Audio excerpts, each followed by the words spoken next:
Call this council meeting to order at this time. We are now back in open session.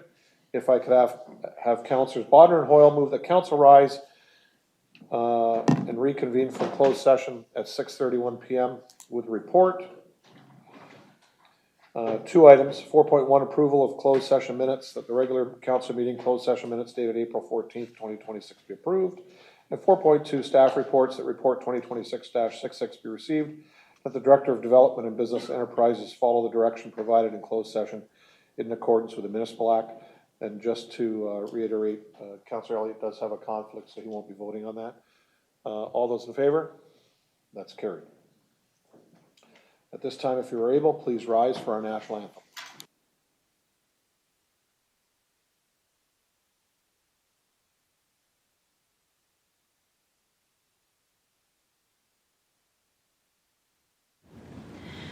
Oh, Canada, our home and native land, true patriot love in all of its command, car ton bras s'est porté l'épée, il s'est porté la croix. Ton histoire est une épopée des plus brillants exploits. God keep our land glorious and free. Oh, Canada, we stand on God for thee. Oh, Canada, we stand on God for thee. The Niagara region is situated on treaty land. This land is steeped in the rich history of the First Nations such as the Hattaway-Wendourok, the Haudenosaunee, and the Anishinaabe, including the Mississaugas of the Credit First Nation. There are many First Nations, Métis, and Inuit people from across Turtle Island that live and work in Niagara today. The city of Port Colborne stands with all Indigenous people, past and present, in promoting the wise stewardship of the lands on which we live. And just to reiterate on the open session, Councillor Beauregard does have a conflict as he works for a company that is the agent for the applicant on item 13.3, update on Stonebridge Village. We have one proclamation this evening. May is Museum Month. If I could have Councillors Aquilina and Elliott move. Now, therefore, I, Mayor William C. Steele, do hereby proclaim May 2026 as May is Museum Month in Port Colborne and encourage all residents and tourists to visit our local museums in the month of May. Questions on that? All in favor? That's carried.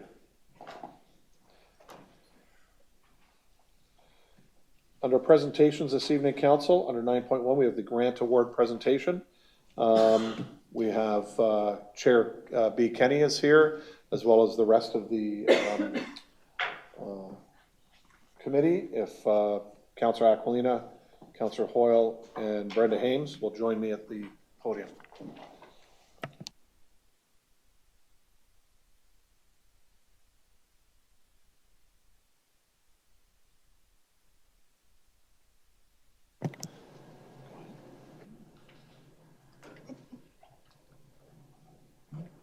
Good evening. Just to make you aware that the Grant Allocation Committee meets twice a year to review applications for community grants. The Grant Committee started in 2001 with proceeds from the sale of Port Colborne Hydro to Canadian Niagara Power. There are 5 members on the committee. 2 are citizens. I'm the chair, and I'm one of those citizens, as well as Brenda Hames. The other members of the committee are all council members. So we have Mayor Bill Steele, Councillor Monique Aquilina, and Councillor Tim Hoyle. Our committee allocates funding to local nonprofit groups and organizations based on council-approved criteria. The deadline for application in the first 2 rounds of 2026 was January 31st. The committee met in February to discuss the merits of the applications. Grants were allocated to the 7 community organizations. These were presented to council for approval. So now I'll call on Councillor Aquilina to make our first 2 presentations.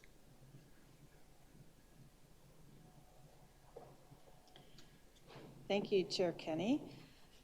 Will Shelley Upton and Mauro Nucitelli, the board members of the Port Colborne Bocce Club, please come forward? No, come on over here. On behalf of the Grant Allocation Committee, I'm pleased to present you with a $4,000 check to assist in funding the upgrades to the new bocce courts. Thank you so much. Thank you. I apologize for your... No, that's okay. Would you like to say a few words? On behalf of the Bocce Club, thank you all very much for your generosity and your support. Thank you. Congratulations. Thank you. Oh, photo? Oh, photo? Okay. Hey, Mauro, straight to the bank with the checks. Get in here, get in the middle, get in the middle. You guys are the recipients. Good. Okay.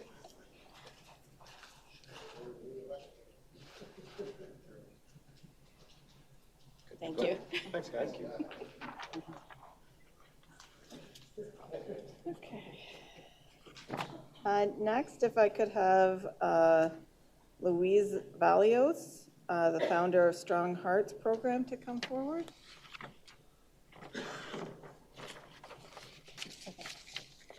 On behalf of the grant committee, I present the check of $1,800 for the Port Colborne Strong Heart Program, which will be used to support the delivery of Strong Heart Program's community-based youth wellness and prevention programming in Port Colborne.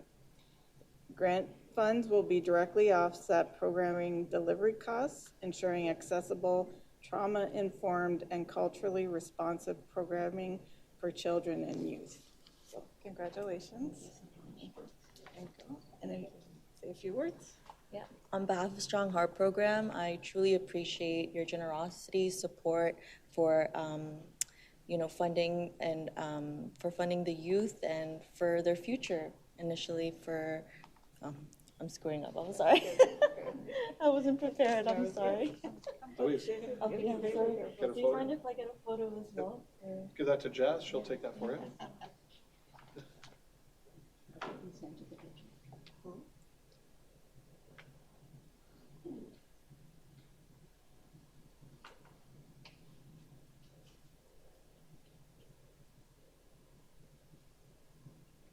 Thanks. Thank you so much.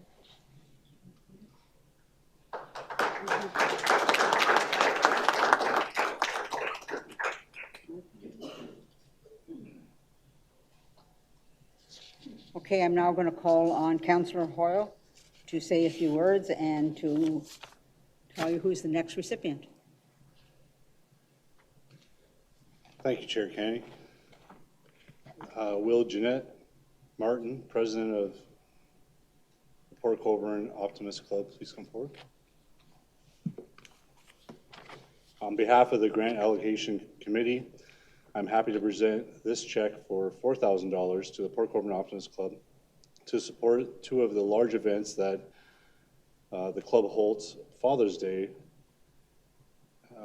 Day Fishing Derby, and Canada Day. Sorry.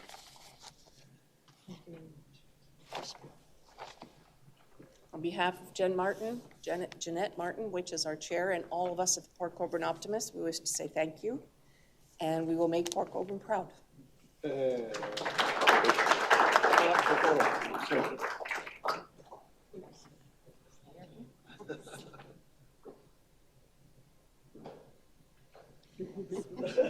High school, every turn. Thank you.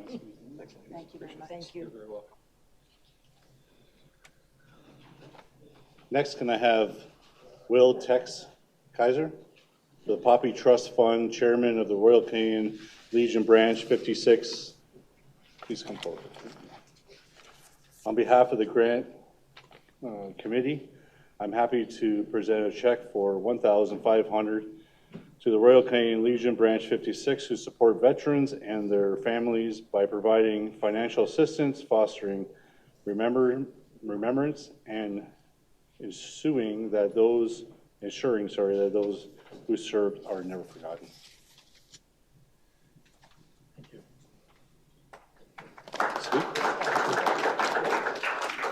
On behalf of the Royal Canadian Legion Branch 56 Poppy Trust Fund, I'd like to thank everybody for the funds. Certainly helps with veterans in need. So, thank you. Thank you. Yep. Thank you.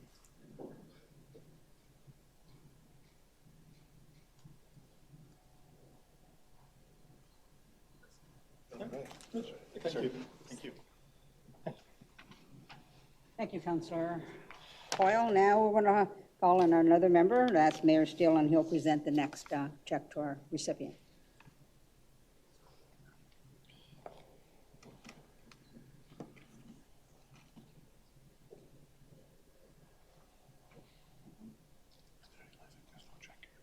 That's because I think he gave you 2 envelopes to the meeting guy.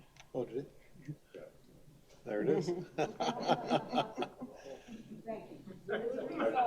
Hey, my big hands. Hey, my big hands. Yes. If you play poker with text, be careful. Thanks, B. At this time, if I could have DJ Holmes, Family and Youth Service Coordinator for Community Living, Port Colborne Wainfleet, come forward. On behalf of the Grant Committee, I'm happy to present this check for $3,500 towards offsetting costs for 10 young men and women with intellectual disabilities to attend our new Conquer the Kitchen program being offered at 100 McRae Avenue location. The program will have 2 sessions running weekly with 5 participants each and will be geared towards fostering independence in young men and women ages 14 to 21 to prepare them for adulthood by strengthening certain life skills. Thank you. Thank you so much to the Grant Committee on behalf of Community Living Port Colborne Wainfleet and our child and youth programs. Thanks for the opportunity. We're going to do some really cool stuff. Good. 1 for 4.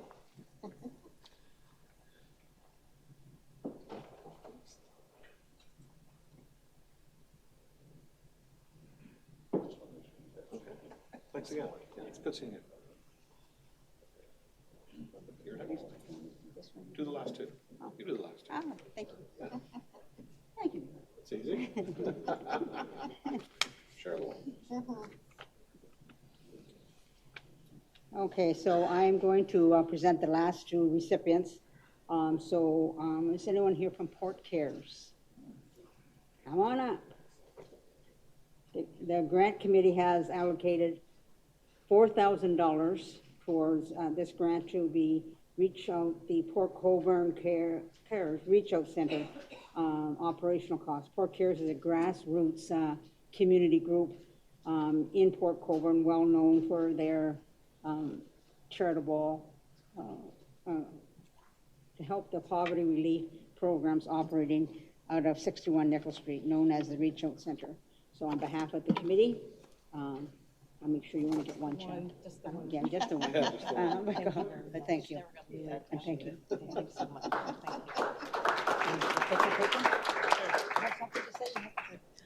Just want to thank the Grant Committee so much and the City of Port Colborne for the ongoing support for this community through all of the grant recipients and Port Cares from our Board of Directors and our staff. We are so grateful, and we will do everything we can with this investment to help the citizens of our great city who are needing a little bit of a hand. So thank you.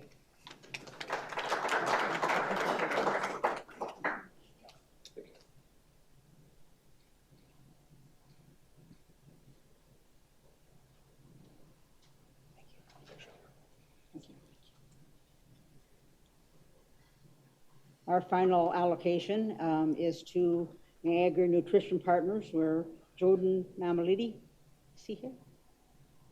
Okay, thank you.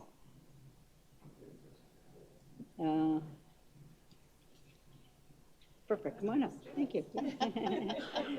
The grant committee has allocated $3,200 to Niagara Nutrition Partners in Port Colborne. They provide over 1,653 meals each school day, ensuring that 3,240 students across the city have a reliable access to nutritious food during the school day, and that's a remarkable thing to be able to do. So on behalf of the grant committee, thank you very much. Thank you so much. Okay, and please say a word.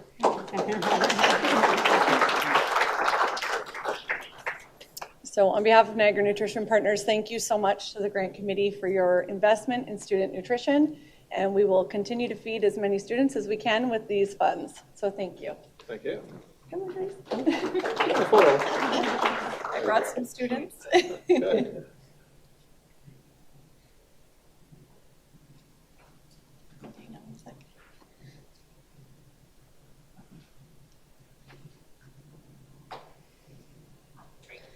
Thank you. Thanks so much. Thank you. So congratulations to all the grant recipients, and thank you, fellow members of the committee, for your conscientious work allocating these important dollars. The Grant Policy Committee will meet in July for the second round and final allocation of grants for 2026. The deadline to submit the application is June the 30th. You do not have to wait until June the 30th. You can apply right now if you'd like. The application form is on our website, cityofportcolborne.ca.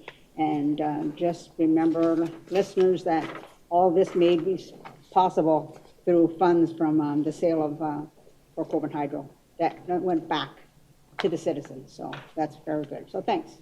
And thanks, committee members. Thanks, Pete. Thanks. See you later. Yeah.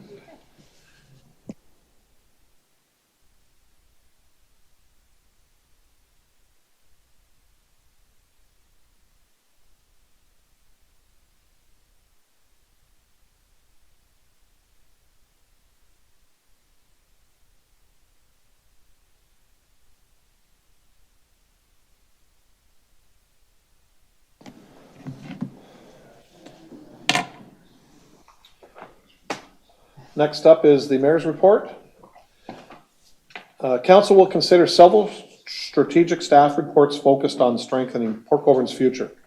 Discussions include local healthcare advocacy, where the city continues to push for improved access to services, and investments that support residents' well-being. Council will also review updates related to regional governance reform, ensuring Port Colborne's voice remains strong as Niagara examines opportunities for greater efficiency, accountability, and fair representation across the region. In addition, Council will receive information regarding municipal service corporations as innovative tools that can help municipalities deliver critical infrastructure and services more efficiently.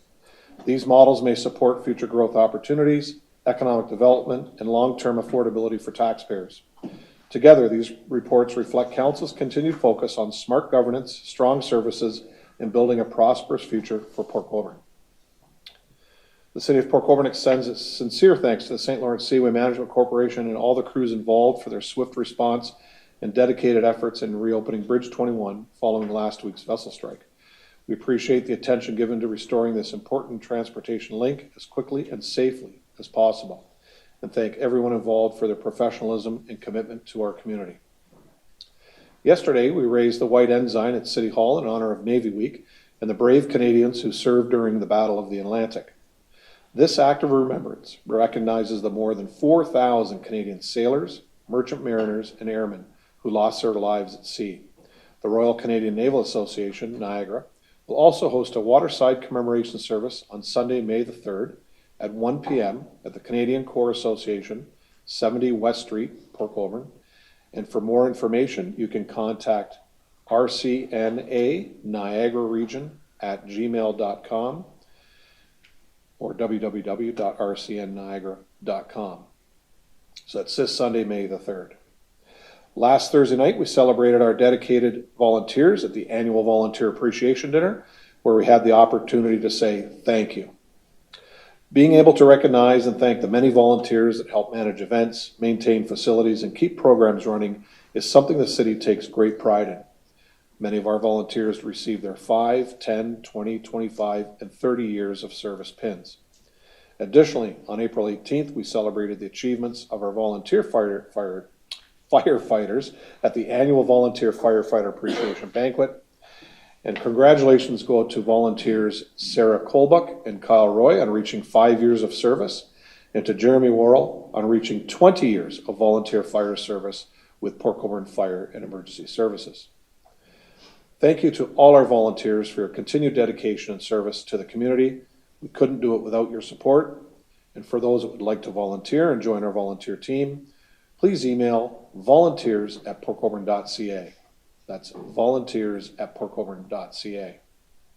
A special thank you to members of the community who either as part of an organization or individually volunteered their time to clean up various public locations around Port Colborne last week on Earth Day. Your participation does not go unnoticed, and we thank you for helping keep our city clean. The City of Port Colborne is redesigning its website and is seeking community feedback through a survey to help guide its development. The project will focus on upgrading the back-end technology that powers the website, improving accessibility, and enhancing the overall user experience for Port Colborne's residents, business, and visitors. Public input will play an important role in shaping the new website. Feedback will help the city better understand how people currently use the website, what's working well, and where improvements are needed to better meet their user needs. Have your say by sharing your feedback online or in person at portcolborne.ca. Paper surveys are also available at City Hall, Valley Health and Wellness Center, and the Port Colborne Public Library. And the survey remains open until May the 1st, 2026. For questions or assistance completing the survey, give our customer service a call at 905-835-2900. And this Friday, May the 1st, we welcome back the Port Colborne Farmers Market. Join us every Friday from 7 a.m. until 12 noon to support up to and over, at times, 40 local vendors. And this Friday will also be, the City of Port Colborne is inviting residents to take part in the annual tree giveaway in recognition of Earth Day. It'll be this Friday at the Port Colborne Farmers Market. Residents are asked to bring a non-perishable food item or make a monetary donation in support of Port Cares as part of the program, helping support local families in need. A total of 400 trees will be distributed to Port Colborne residents on a first-come, first-served basis, beginning at 7:30 a.m. and while supplies last. This year's tree species are hackberry, red maple, sycamore, and black cherry, and it's a limit of 1 tree per household. Last week, I proudly signed the Code of Conduct for the Prevention of Human Trafficking, reaffirming Port Colborne's commitment to raising awareness, protecting vulnerable individuals, and standing united against exploitation. Together, we are taking an important step towards building a safer, more informed community. Short-term rental licensing and inspections are well underway in the City of Port Colborne. Our inspectors are actively out in the community completing inspections, with nearly 90 units now fully inspected and licensed. We are continuing to schedule inspections. If you are an owner still waiting for your inspection date, please take a moment to log into the application portal and confirm that all required documents have been submitted and that your information is complete and accurate. Inspections can only be scheduled once applications are fully complete and we have received copies of all required documentation. You can view licensed short-term rentals at portcolborne.ca, or if you have a question, please call us at 905-835-2900.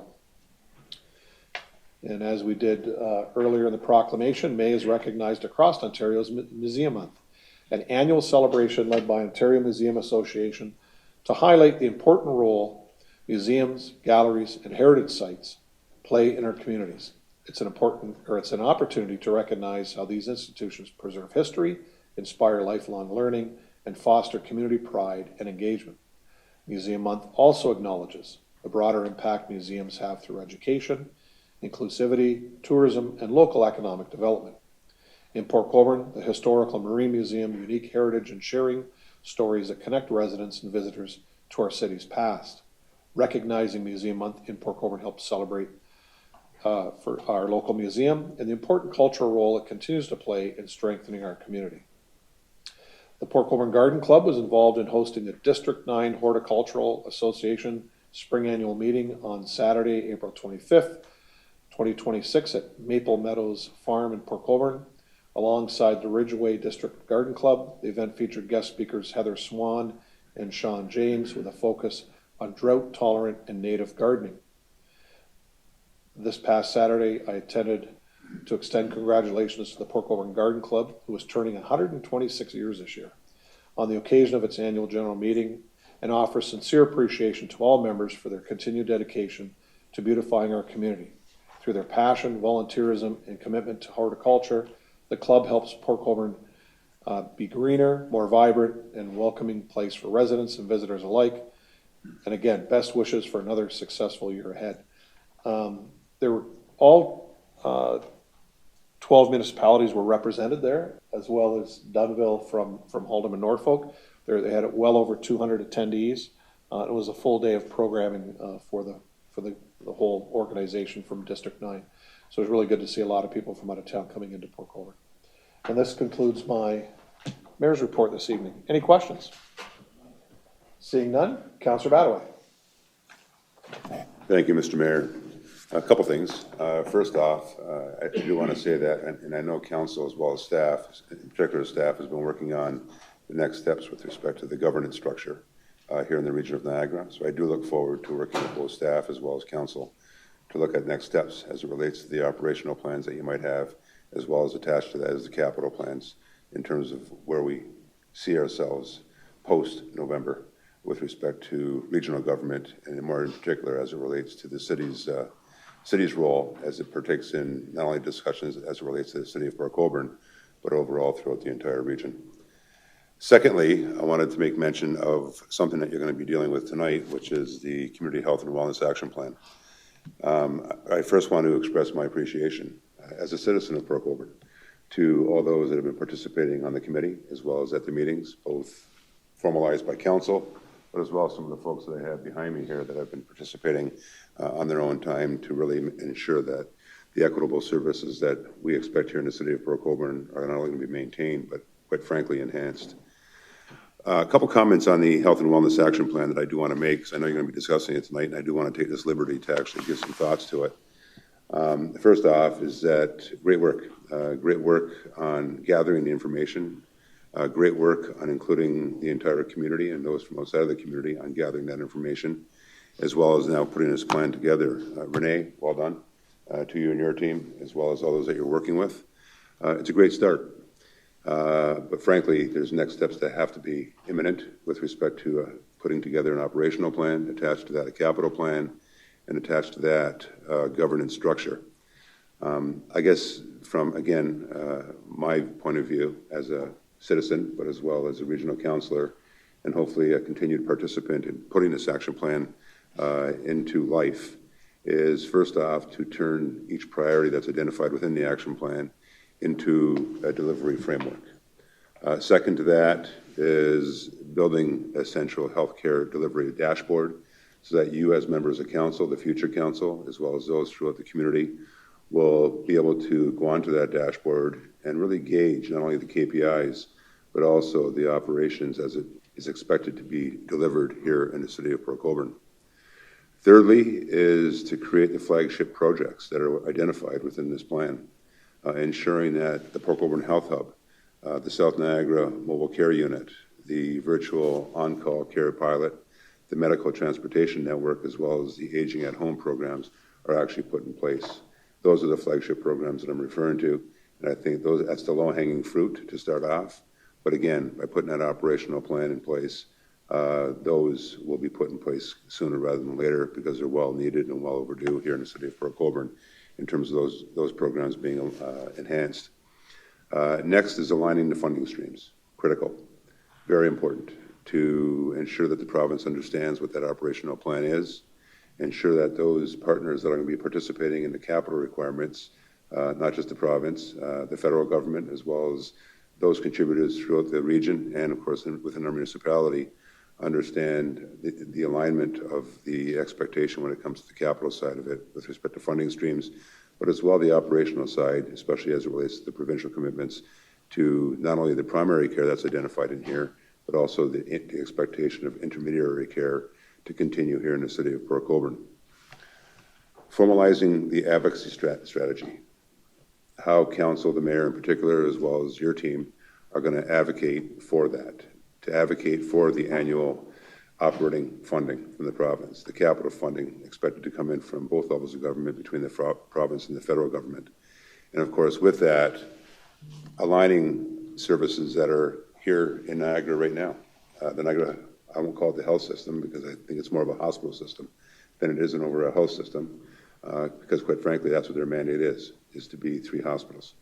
And with that said, is to align the services that would otherwise be present here in Port Colborne and hosted by the city of Port Colborne to align with the overall Niagara health system, Niagara hospital system, to then therefore show those benefits of having those services here in the city of Port Colborne and even in the town of Foote for that matter. Next is the governance model. That's the missing piece from this action plan, is the governance model. To reestablish what we lost back in 2000, I would actually go as far as saying to reestablish something that we created when I was sitting, Bill, in your seat, was the South Niagara Healthcare Corporation. And with that, formalizing it, that would be the body that would actually oversee and operationalize as well as accept the capital in from our partners to actually put this project in place. And with that is reestablishing the board. That would be your governance model to oversee all that. Communication strategy to build trust within the community, as well as with those funders that you're going to be needing the trust from vis-a-vis the province and the federal government to actually have the sustainable funding coming in for your operations and the capital funding to come in to whether you're going to refurbish the existing site or you're going to build a new site. Excuse me. Lastly is risk management, and be honest about the constraints that are contained within this action plan, is to ensure that you're dealing with reality, not with constraints that you see, but you're not going to address them, and ensure that each and every one of those constraints is addressed. Again, aligning with the operational plan and the capital plan that you're going to put in place, and of course overseen by the governance structure you're going to put in place. Members, the bottom line is that you've had strong community engagement. That's going to continue, I would only assume. You've established clear priorities, and at the local level, you have political commitment. The key is to get that commitment now from the provincial and federal levels of government. You want to take ownership of this in terms of operationalizing it. The timelines are critical, especially with respect to getting your partners on board, and the measurable outcomes, as well as the funding of the flagship projects, both what I had mentioned earlier, and plus those that will be, I'm sure, coming out of this action plan in the future, once again, is imminent. I, as always, am here, whether I'm sitting in this seat or not, as a citizen, as a regional councillor up to November. I'm here to do whatever I can to help you, especially as it relates to operationalizing this plan. Thank you, Mr. Mayor, and I'll take any questions that members of council may have. Thanks, Vance. Questions for the regional councillor? Seeing none. Thanks again. Thanks, Bill. Next on to the consent agenda. Councillor Bruno has lifted item 13.3C. This will be considered as item 14.3. Are there any other items to be lifted? If I could have Councillors Bagu and Beauregard move that council hereby approves the listed consent items on the April 28, 2026 council agenda, that the consent items be approved on the recommendations as contained therein. All in favor? That's carried.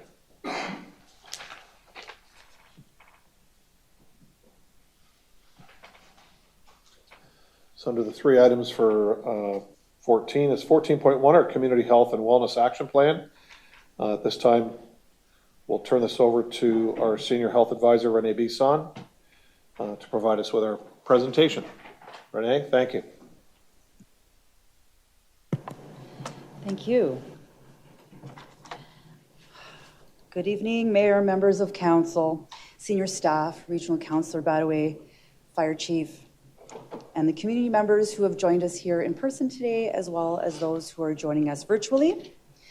Tonight, we are pleased to present to you a draft of the City of Port Colborne's first Community Health and Wellness Action Plan focused on connected care close to home for every stage of life.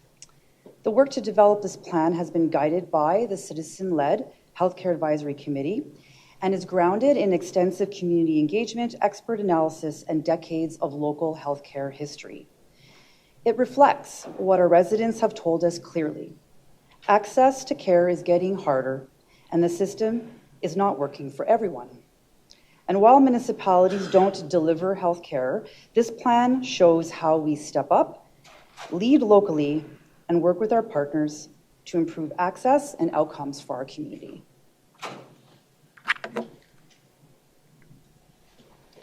I just wanted to take a moment to thank our Manager of Corporate Communications, Jasmine, and her team for developing this beautiful publication in-house, just one of her many talents. I realize we have a heavy agenda this evening, so we will not be going through every page of the action plan itself, but we will be touching on these core areas. The objectives are straightforward. With your support tonight, we will be able to move into phase 4 of community engagement throughout the months of May and June. This ensures the action plan remains community informed and ready for implementation. Our healthcare challenge. At its core, this plan exists because access to care is getting harder, and we are at a critical turning point in healthcare locally. Our community is older than the provincial average. Thousands of residents do not have a family doctor. Many rely on urgent care for basic needs, and in 2028, we are facing the loss of our local urgent care center. As shown in our data analysis, without local alternatives in place, residents will be forced to travel outside of the city for care that they depend on today. This is not just a healthcare issue, it's about equity, access, and quality of life. It's important to recognize that these changes to local healthcare environment didn't happen overnight. Much like the rest of Ontario, healthcare in Port Colborne has shifted from a full-service local hospital to a more regional system to reduce local services over time. And now, as shown in the timeline slide here, we are approaching a major system change in 2028. The decision to move to a 3-hospital site model would have been approved by the Ministry of Health in 2015 with the Niagara Health Master Plan. In response to these system changes, Council has already taken strong steps. You've led community-wide engagement, created a citizen-led healthcare advisory committee, invested $1 million over 3 years to support healthcare priorities, commissioned the KPMG analysis, and launched a new data partnership with Esri Canada, which was originally on the agenda for tonight, but they will come and present to you, and you'll learn a little bit more about this data dashboard at a future meeting. This plan builds directly on those actions. It's the next step forward. The Healthcare Advisory Committee has played a critical role in moving healthcare priorities forward. They have participated in over 18 meetings in the last year. They have heard from over 25 expert presentations, and they have had site visits and system learning. It is thanks to their dedication and significant time investment that this action plan is well-informed and evidence-driven. I just wanted to take a moment to show here that our chair is Sydney McDowell. She's a nurse practitioner, and our vice chair is Dr. Philip McGarry. He's a medical doctor, and some of our other committee members are Carmen Tamas, Matt Lalouette, Tina Triano, and of course our non-voting members, Councillors Bodner and Aquilina, and our mayor. The Healthcare Advisory Committee mandate. I thought it might be important at this point in time to take a peek at what they were originally hired to do. They were mandated to work to ensure the residents of Port Colborne have access to healthcare and associated community and healthcare services that are required within the community. They've been tasked with developing a comprehensive, evidence-based, and attainable healthcare service strategy that includes core key performance indicators to measure success. They were asked to obtain information as required to support evidence-based decision-making, and they will also assist with monitoring, assessing, and recommending to Council progress towards achieving a Council-approved strategy, including these KPIs at a future date. I want to note here that the mandate of this committee did not include making decisions about the hospital site, the local share contribution request from Niagara Health, or any other bricks and mortar discussions. Their work has been focused on developing this action plan to provide City and Council a strong foundation on where to begin conversations about the future of healthcare and to seek the community support. This plan is built on significant engagement at multiple touch points, including over 2,000 community participants and 10,000 comments. We also have the healthcare analysis report by KPMG. We've had ongoing collaboration with healthcare partners. And importantly, this is not a new issue. Even as far back as 2004, studies showed difficulty in accessing primary care, heavy reliance on emergency services, and transportation barriers for seniors and others. What we're seeing today is a continuation and escalation of those same challenges from 20 years ago.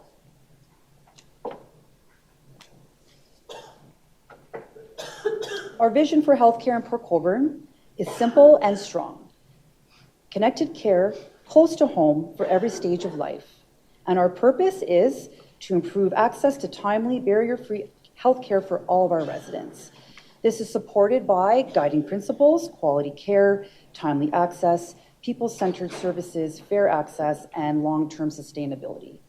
These were developed through analysis of the open-ended comments and community insight that we've gathered over the past year. This plan is grounded in who we are as a community. We have an aging population, we have growing needs due to a variety of factors, and increasing pressure on existing services, which is why planning ahead is so important. This page includes some interesting takeaways pulled from Stats Canada census data.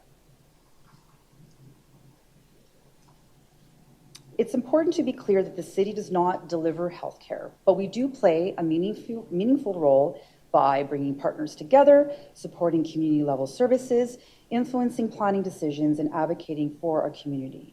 Right now, we can influence conversations, but not always the outcomes. This action plan will help change that. It positions the city as a stronger collaborator in the system. We will use data to guide decisions, align growth and health planning, support human health resources recruitment, advocate with evidence, coordinate partners around our priorities, and help enable new local care models through new clinic space.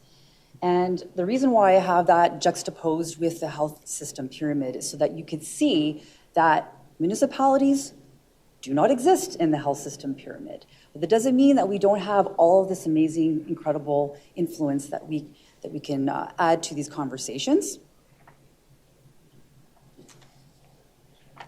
This will be a shift from reactive to proactive leadership. On this side, we have, sorry, already said that. Social determinants of health. We also recognize that health is about more than healthcare. Housing, transportation, income, and community supports all contribute to health and well-being. In Port Colborne, 84% of residents live in high or very high-risk areas. This is where municipalities have a real role to play and why this action plan combines both health and wellness priorities together. When we took a step back and looked at everything that we had heard, 5 key themes stood out. Primary care is hard to access. Travel is a barrier. Services feel disconnected. Mental health needs are growing, and there is real concern about losing local access to care. This word cloud is a combination of all of the community insights that have been collected over the last year. And it's a little fun for me to dump it all in and see what popped out. You can clearly see how the guiding principles of this action plan are captured in this word bubble. The action plan is organized into 8 key areas of focus. Each area includes a summary of community insight, what the data and research reflect about local needs, and a clear set of actions to guide our response. This approach ensures each priority is grounded in both lived experience and evidence with practical steps to move forward. Better access through advanced primary care. This is strengthening the front door. It involves recruitment and retention, team-based care. This was insights that we heard directly from our local physicians, that they just simply do not have enough access to team-based care. This is why they can't take on more patients, why their time is so limited. So this is a direct response to that. Our community also flagged that they need access to after-hours care, urgent care coverage, And so for context, the health system pyramid reflects primary and community-based care as being the majority of health care that we access. This is why advanced primary care needs to be the first priority. Number 2 is medical imaging and lab services. You can't have timely access to care without access to diagnostic testing. By keeping these wraparound services together and local, we can protect imaging and labs, bring specialists closer, and reduce travel burden for our residents. Number 3 is community-based care. This area of focus really comes down to supporting people where they live. Home care, long-term care, aging in place, and caregiver support. The city plays a key role here as it strives to balance future population growth along with increased pressures and growing need for additional healthcare services. Number 4 is mental health and well-being. A growing priority for our community has been this. In fact, it grew from over a year ago, which is why it has been included in the action plan as a distinct area of focus. These services are more scarce, which will mean we will have to have a more concerted effort to improve coordination and accountability among our local providers, attract more local services, make system navigation easier for locals, and put a much stronger focus on prevention. Number 5, transportation access to care. Access to health care is not just about whether services exist. People also need to be able to reach them and understand how to use them when they need care. Long travel times, limited transit options, cost, and confusion about where to go can all delay care or prevent people from accessing it altogether. And we heard this directly from our community-based partners. These challenges are not experienced equally. They are often hardest on seniors, people with disabilities, low-income households, caregivers, and residents without access to a vehicle, which based on the figures that I found on the census data, it's about a quarter. 18.5% of our community does not own a vehicle. As more healthcare services are delivered outside the community, transportation and system navigation must be treated as a core part of healthcare access. Number 6 is healthy, resilient communities. Health is shaped by more than healthcare. It is also shaped by housing, food, recreation, social connection, safe streets, walkable neighborhoods, and access to community spaces. These everyday conditions affect whether people can stay healthy and independent over time. This broader view matters because some residents face barriers in their daily lives that impact their health long before they even enter a clinic or a hospital. Building a healthier community means reducing those barriers, supporting healthy aging, and making it easier for people to live well where they are. This area of focus really brings together the concepts of health and wellness and where our community can lead to help lift others in need. Number 7 is equity, inclusion, and culturally safe care. A strong health system should work for everyone. People should be able to get care and information in ways that are fair, respectful, understandable, and welcoming, regardless of their age, income, language, ability, culture, identity, or background.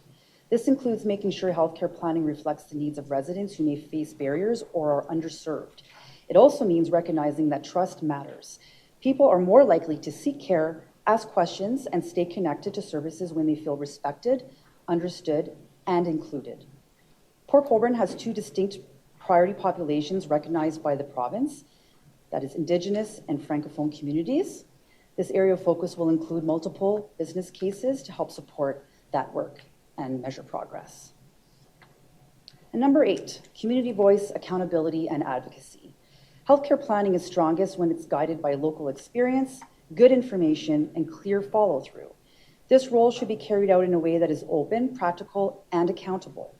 Residents need to see how their input has shaped the strategy, what actions are being taken, and how progress will be measured and shared. Ongoing involvement and clear communication will help build trust between the community and council and keep the action plan grounded in community needs.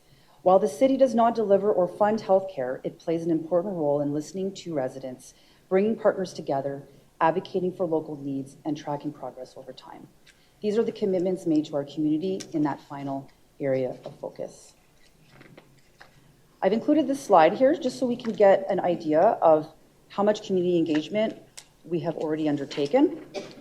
A year ago, we started with phase 1, which was a 4-month process a very robust community engagement campaign that was led by the communications team. After that, with the establishment of the Healthcare Advisory Committee, that form of community engagement is going to continue to be ongoing. They will continue to hear from residents, partner organizations through the rest of their 4-year term. Then we had phase 3, which was a very targeted engagement process that started in December and wrapped up in mid-February. And it was more of what I would consider to be a pulse check. We were really interested in seeing whether or not the sentiments that we had heard from the community a year ago had shifted at all. For the most part, they were identical, except for mental health and well-being. Mental health had moved up in priority from a year ago. With the endorsement of the action plan tonight, we will be able to refine this draft with the community as we move into phase 4, which will be through the months of May and June, wrapping up on July 1st.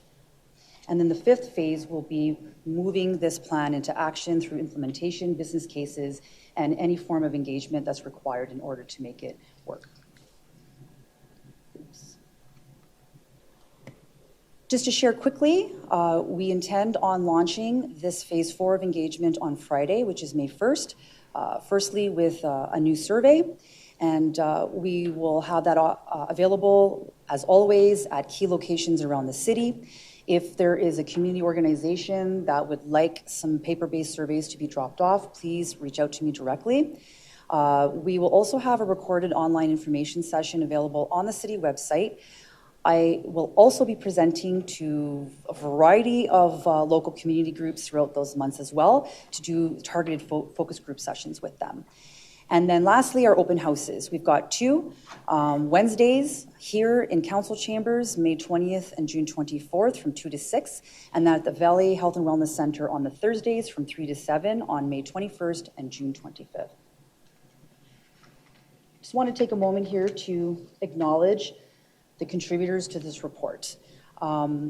What you have listed here are the bulk of the agencies, community organizations, and you'll notice that the first one is, of course, the residents of Port Colborne, who have been so engaged and really have helped lead this action plan to where we are today.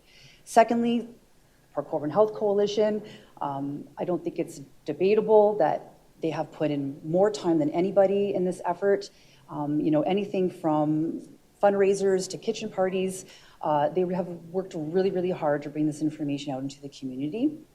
Of course, the Healthcare Advisory Committee, we wouldn't be here today without all of their leadership. Council and Mayor, thank you for your leadership as well. And then we won't go through the rest of the list, but these are the key partners in these conversations. So the action plan will be available on the website as of May 1st. It will be dedicated on the Health Care Advisory Committee page, so it's easy for the community to find. And we will also have some printed copies available by request. Thank you. Merci. Miigwech. Marcy. Thank you, Renee. Council, I'm going to put this on the floor so that we can take both comments and questions at the same time. I think it'll be a little easier. So if I could have Councillors Bodner and Aquilina move that the Office of the Chief Administrative Officer Report 2026-65 be received, that Council endorse the Community Health and Wellness Action Plan as the City's draft of the guiding framework for advancing local health and wellness priorities. The Council endorse the Community Engagement Plan to support the next phase of public consultation from May to July of 2026, and that the Senior Health Advisor be directed to return to Council with a final Community Health and Wellness Action Plan on July 14th, 2026. So I'm going to go to Councillor Bodner first.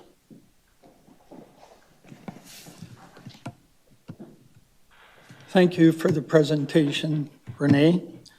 As someone who's been sitting on the Healthcare Advisory Committee throughout this process, I just wanted to acknowledge the amount of work that's gone into this. We've heard directly from residents, from providers, and from experts. And what stands out to me is how consistent the message has been. People are struggling to access care. They're frustrated, but they're also looking to us to step up and be part of the solution. What I appreciate about this action plan is that it's realistic. It doesn't overstep the city's role, but it also doesn't sit back and do nothing. It focuses on what we can do, bringing partners together, advocating and supporting practical solutions that actually make a difference locally. I also think it's important to recognize that this didn't start yesterday. We've been talking about these issues in this community for years. And in many ways, this is the first time we've pulled everything together into a plan with a clear path forward. For me, this is about making sure that when changes come, and we know they're coming, that our residents are not left behind. So I'm supportive of moving this forward and continuing the conversation with the community. Thank you. Well said, Councillor. Thank you. So further questions and comments? Councillor Aquilina. Thank you, Mr. Mayor. And through you, I'd like to thank staff, Renee in particular, for all of her hard work that she's done for the committee and for the committee itself. I think we meet like every 2 weeks, don't we? Like, it's been very aggressive. It's been so much data that the committee has gotten. So it's been a time commitment, I would say, for the committee as well. Having been a part of the Healthcare Advisory Committee, I've had the opportunity to see both the community input and the system level realities at a personal level and through all of the work that has been presented to us. And I believe that this plan has a very strong job of bridging those two realities together. What stands out to me is that it's not just an action plan, it's a shift in how we position ourselves as a municipality and when it comes to healthcare. We're all aware that we don't control the healthcare system, but we know that the decisions have a very real impact on our residents. And if we're not at the table, those impacts happen to us and not with us. This action plan gives us a way to be more proactive. It helps us to advocate with evidence, grounded evidence that we've seen through the various presentations, to build a stronger relationship with our healthcare partners, and to support new models of care that reflect the needs of our community. I also think that the emphasis on primary care, mental health, and access, including transportation, is exactly where the focus needs to be if we want to see meaningful change for Port Colborne.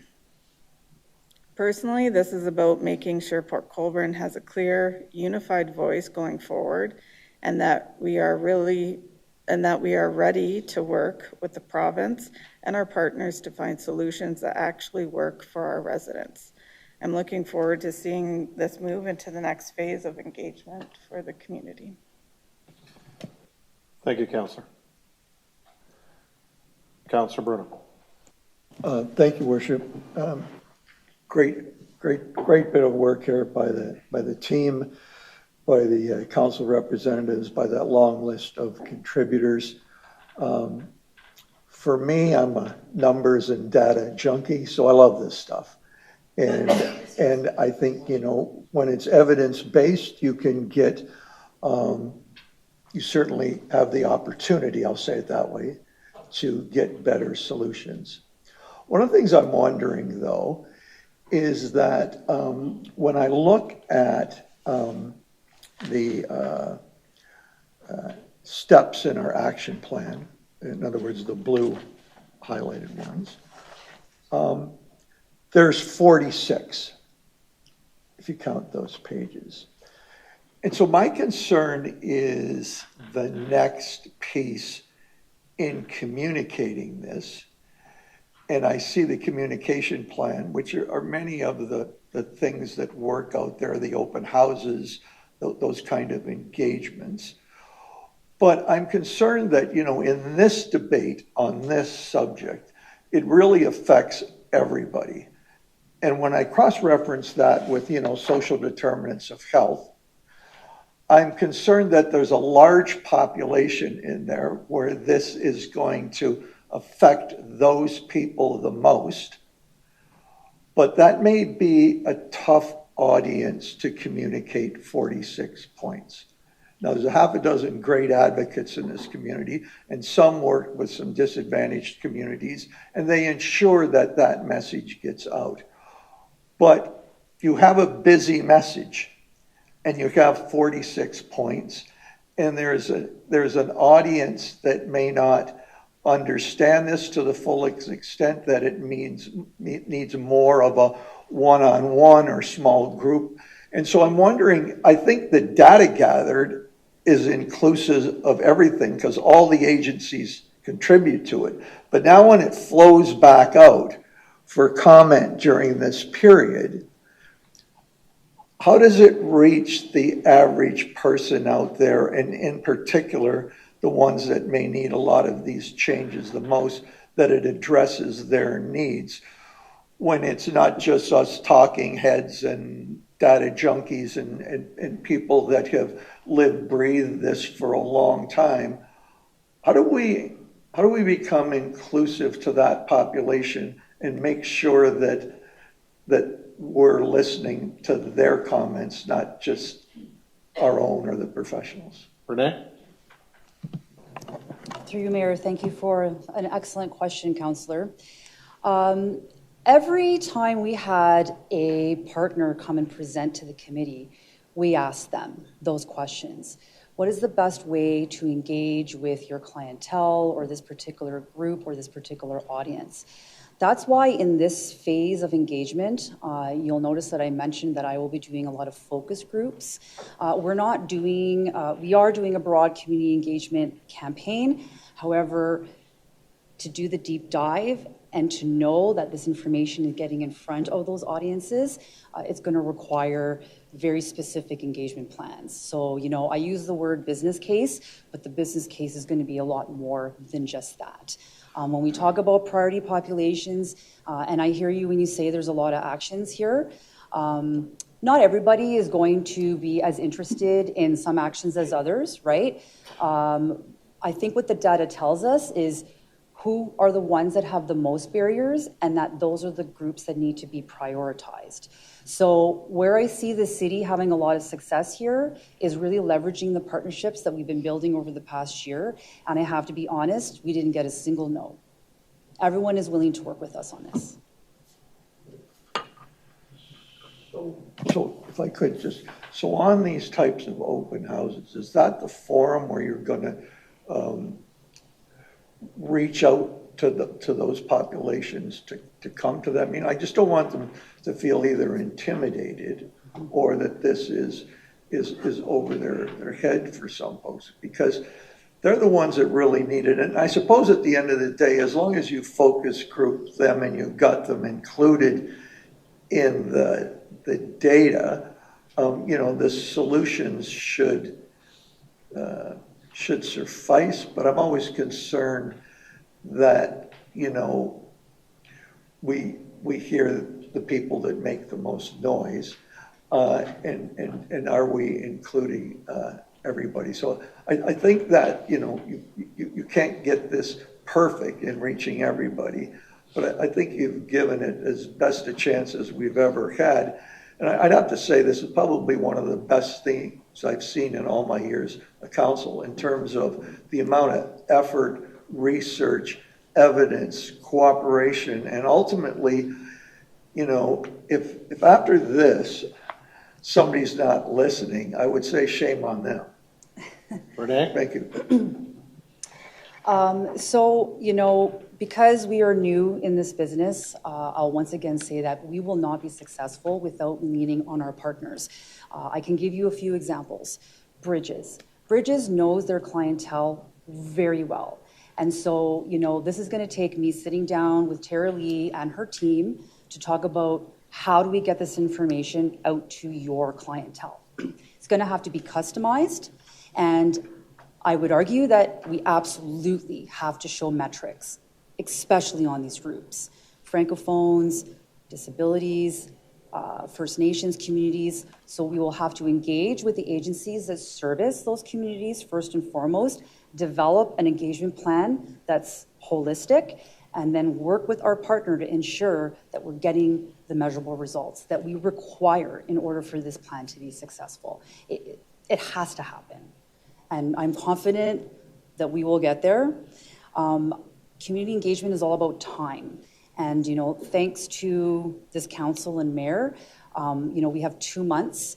I'm going to be very busy. I will be a traveling roadshow. I will be presenting for groups upwards of 80, Probus in May.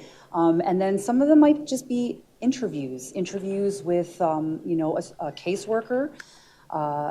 Port Cares and Chandra has been incredible. She gave me a lot of insight, and there is incredible opportunity working with Port Cares on a much higher level than we currently do. So through Port Cares and Bridges and the Indigenous health centers and the Francophone, the Communauté de Santé in Welland, and I hear you, we are going to do it. We are going to get this information in front of as many people as we can with KPIs, because we have to. I guess I better just qualify. When I meant shame on them, it wasn't the audience that needs to get this. It's the levels of government and people that can make a difference with this evidence-based plan. That if you read this in the end result, I'm sure, and you can't see the need or the plan or the way we've, I believe, done it at the best efficient level to get the most bang for the buck, then, at least we've done all we could do. But even if that doesn't work, I'm sure we'll still keep trying. So thank you very much. Thank you, Councillor. Further questions or comments? So Renee, thank you. Bringing you on board to lead healthcare with the rest of our team here at City Hall has been phenomenal. And I think the comments that both our members, Councillor Ackland and Bodner, brought forward, and the questions that Councillor Bruno, but the amount of information that you've brought this committee and the professionals from across Ontario that have given presentations, you look at the people on our committee that are already in healthcare that learned so much. Just because somebody's a doctor, they think they know everything. They don't. Dr. McGarry is every meeting when we have a group that comes in, whether they're from St. Thomas, from Kingston, from across Ontario, from up north, and the information they bring, he says he's learning things all the time. So every part of healthcare doesn't, even though they're connected in some way, a pharmacist may not know everything the doctor does, and the doctor doesn't always know what the pharmacist does. So that education has opened a lot of eyes on that committee. But we have to especially be thankful to our community and the efforts they've put in, our community groups across Port Colborne, and what they've brought forward in their presentations to our committee. So thank you, and thank everybody out there in the public for this, because you can't do it. Just one person or one group or just the city can't do this. And I think both Ron and Monique said this. This is not our bailiwick. We don't do healthcare. We do water and sewer and roads and sidewalks and parks, swimming pools, arenas. That's what we do. So for us to move this fast, I know, Councillor Badaway when he was mayor, Ron when you were mayor, and now myself, this is a subject that just keeps coming back and back. And we've taken information from the past that Vance dealt with in the past, you, Ron, have dealt with, past councils have dealt with. Taking that information to help mold things as we move forward. We look at those things that happened in the past, and there are some good ideas that came out of that. Although they didn't come to fruition because of the governments of the day, but we can still take that information, and you're continuing to do that. So, and all the new information that comes forward. So again, thank you, and thank the public and everybody else, and specifically our staff here that keeps this thing moving and getting the word out and getting everything going that we need to. CAO's office, comms, Gary's department, and getting meetings with the Minister of Health and all the other ministers that we deal with, whether it's specifically provincially, but both provincially and federally. these are important conversations that we keep having. So with that being said, I'll call the question. All those in favor? And that's carried unanimously. Thank you. Thanks again, Renee.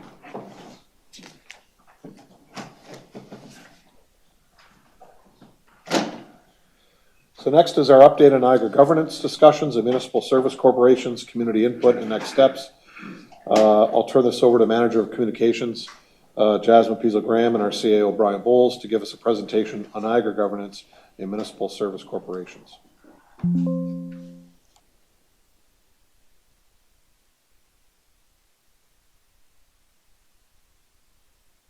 Okay, thank you, Mayor and Council. I'll do the hard part. I'll do the first slide, the introduction slide, and then I'll pass it over to our Manager of Communications, Jasmine, who's done a phenomenal job with the public engagement on both municipal service corporations and Niagara governance. And I think, as everybody will remember, I think it was sometime in February that the discussion of Niagara governance came about. The city of Port Colborne was, I think, quick off the bat with that one to respond and to start to set up public communications. We've received a lot of communications, a lot of comments. People were very engaged, talked to a lot of individuals. Not everybody came to the session. Some people would seek you out individually and give us some feedback. We've tried to take that and all the letters and everything we've heard and compile it here tonight. I'm going to pass this over again to our Manager of Communication. She'll walk us through what we heard. I'll come back in later to talk about the recommendations going forward with governance. So on that, I'm going to pass it over to Jasmine. Thank you. Thanks, Brian. Thank you, Mayor Steele and Council, for the opportunity to talk with you tonight. We are going to start, like Brian said, on the Niagara governance discussions. I'm going to start with a timeline because a lot has happened since February, and it might be nice just to make sure everyone's on the same page about all of the different things that have happened, so that when we have this conversation, we're all on the same page. So I'll take you back to the start. On February 19th was the day that we saw the first letter from former Chair, Niagara Regional Chair Bob Gale. That letter came to Mayor Steele and to the Premier, I believe, and it talked about an urgent need to review municipal governance. It also talked about potentially amalgamating Niagara's local area municipalities into either one or four single-tier municipalities. And that sort of kicked off this whole thing that we're here to talk about today. Fast forward a few more days, Niagara Region had a council meeting, and that the council had a special meeting before their regularly scheduled meeting where all of the different councillors sort of shared their thoughts on the letter and how it came to be, and the thoughts on amalgamation. At that meeting, Niagara Regional Council directed an upper tier governance review, so a governance review at the Niagara Region. And they also directed former Chair Gale to hold off on any further action on amalgamation on that day, February 26th. Fast forward a couple of days, we saw a joint letter from the area mayors of 8 municipalities. So there's 12 municipalities in Niagara. 8 of those put a joint letter together to the Premier and wanted to present a very unified voice in the message to the Premier at that time. Those mayors said, including Mayor Steele, that they want action on efficiency, duplication, and they want to reduce the number of politicians in Niagara Region. They also said that they are committed to responsible governance reform, including something like a municipal service corporation, which Brian's going to talk a little bit more about after this. I go through the next few slides. The next day, Mayor Steele sent his own letter to Premier Ford, and he said strongly the city of Port Colborne opposes amalgamation, whether 1 city or 4 cities. He also outlined in his letter that the lower tiers have challenges with infrastructure funding, with water and wastewater and regional roads, and how the structure and duplication is currently set up. And also talked about our work in Port Colborne to advance a municipal service corporation for East Side employment lands, which council's heard about before, and Brian will also talk a little bit more about when he comes back. The next day, on March 6th, like Brian already mentioned, we launched a community engagement initiative to gather thoughts from residents in Port Colborne about what they thought about Niagara governance discussions. Now, there wasn't a lot of like concrete things to ask about, but I will go through the questions that we asked and the general feedback that we got from residents, because it's really important and has led us where we are today. We did an online and paper survey, and then we also did some open houses at the Valley Health and Wellness Center and City Hall. And the mayor's office also received a large number of emails, I think about 200 emails, which I have summarized in Appendix B on my report. So if you're interested, the emails are not all there, but the summary and the context of what was provided to us is in there. The next day, not the next day, March 11th, a few days later, Chair Gale resigned from his position, which created a little bit of additional uncertainty around the future of governance changes as he had proposed. The next day, March 12th, this council met. You talked about and approved reducing the size of council and changing the ward boundaries. Because of how close we are to the election, it requires provincial authorization, which at this time we haven't heard back on. However, the request was to reduce from a 9-member council down to 7, so 6 councillors plus a mayor, and from 4 wards to 3. So like I said, right now we're still waiting on provincial authorization to go forward with that change. But once we hear or we don't hear, we will communicate more on that one. On March 26th, there was another regional council meeting. Regional council looked back at that same motion that they put forward back on later in February.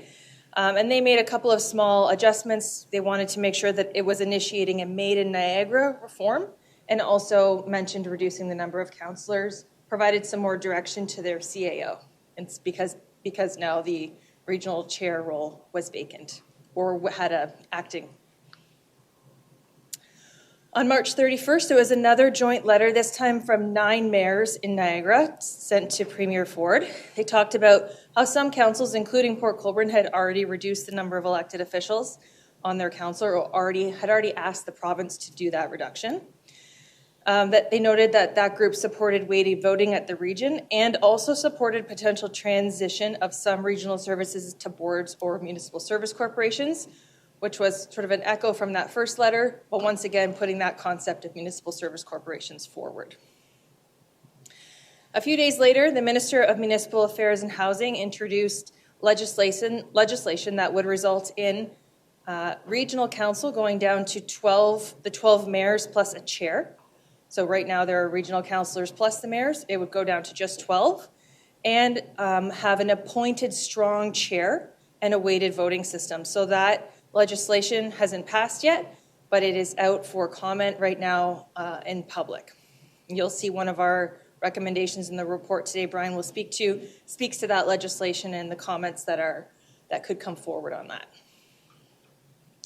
On April 15th, not too long ago, the ministry invited expressions of interest regarding municipal service corporations, and they will be accepted until August 13th. You'll see that's also one of our recommendations that Brian will speak to. And then we get to today. So I'm going to speak now to our engagement plan, what we did engagement on, what we heard from the residents who are participating in our engagement on Niagara governance discussions. It was really important, just like all of our community engagement plans, that part of our work is to inform the community. We want to make sure that everybody is aware of what's going on. So even if they don't necessarily participate in our survey or they don't attend our open houses, they might at least see that we are doing community engagement on something and learn something from that content. So informing the community on what's going on is one of our important goals. Obviously, we want to gather feedback. We want to promote inclusion always. Renee always reminds me about how important it is to promote inclusion, making sure that we're reaching all of those audiences that might not just see our tweets or our social media or things like that. So we want to go a little bit beyond just the normal ways that we engage. We also want to analyze the feedback that we get, look at concerns and opportunities, and actually bring that back so that we can action on what those things are. And then, of course, always to ensure transparency.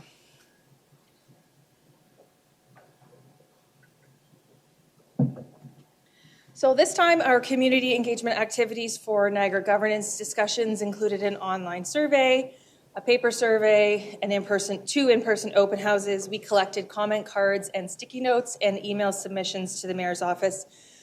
Like I said, we had, I think, about 200 email submissions into the mayor's office, and they are in Appendix B of my report. I will note that this survey is not, we didn't put an end date on the survey. It's still open. We'll leave it open until we stop getting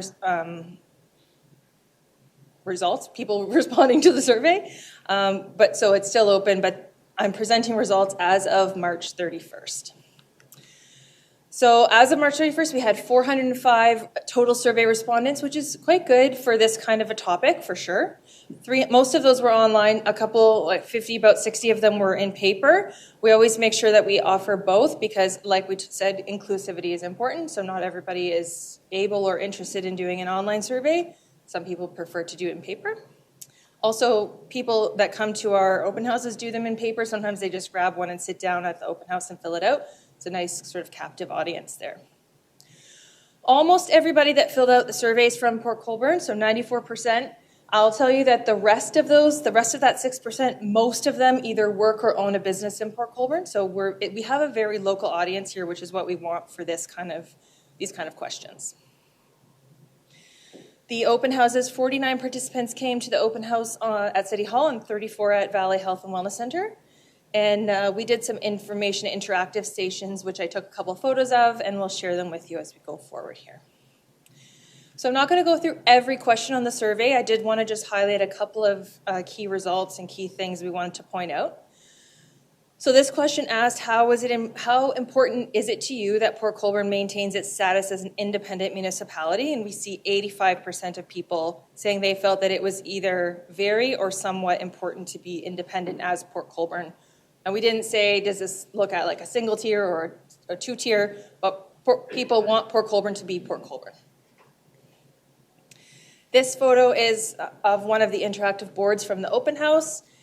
And you can see, again, it's the same question. Almost everybody is saying, yes, we think Port Colborne should stand and be an independent municipality. This question asks, how important is it to you that decisions affecting Port Colborne residents are made by local municipal representatives? And we see 89% of people saying that they feel it was either very or somewhat important to be made by local representatives. Again, the same thing, the interactive board, asking a very similar question, and we see most people saying very important, a couple saying somewhat. This question asked, which of the following approaches would be should be explored to improve how municipalities work together in Niagara? I will just note, this question allowed respondents to choose as many as they wanted. So we see 75% of respondents were supportive of reducing duplication between municipalities in Niagara region. That doesn't mean that the other 25% weren't supportive. It's just that they didn't choose that as their top option. We also see a good support for shared municipal services to improve efficiency, for example, with water and wastewater.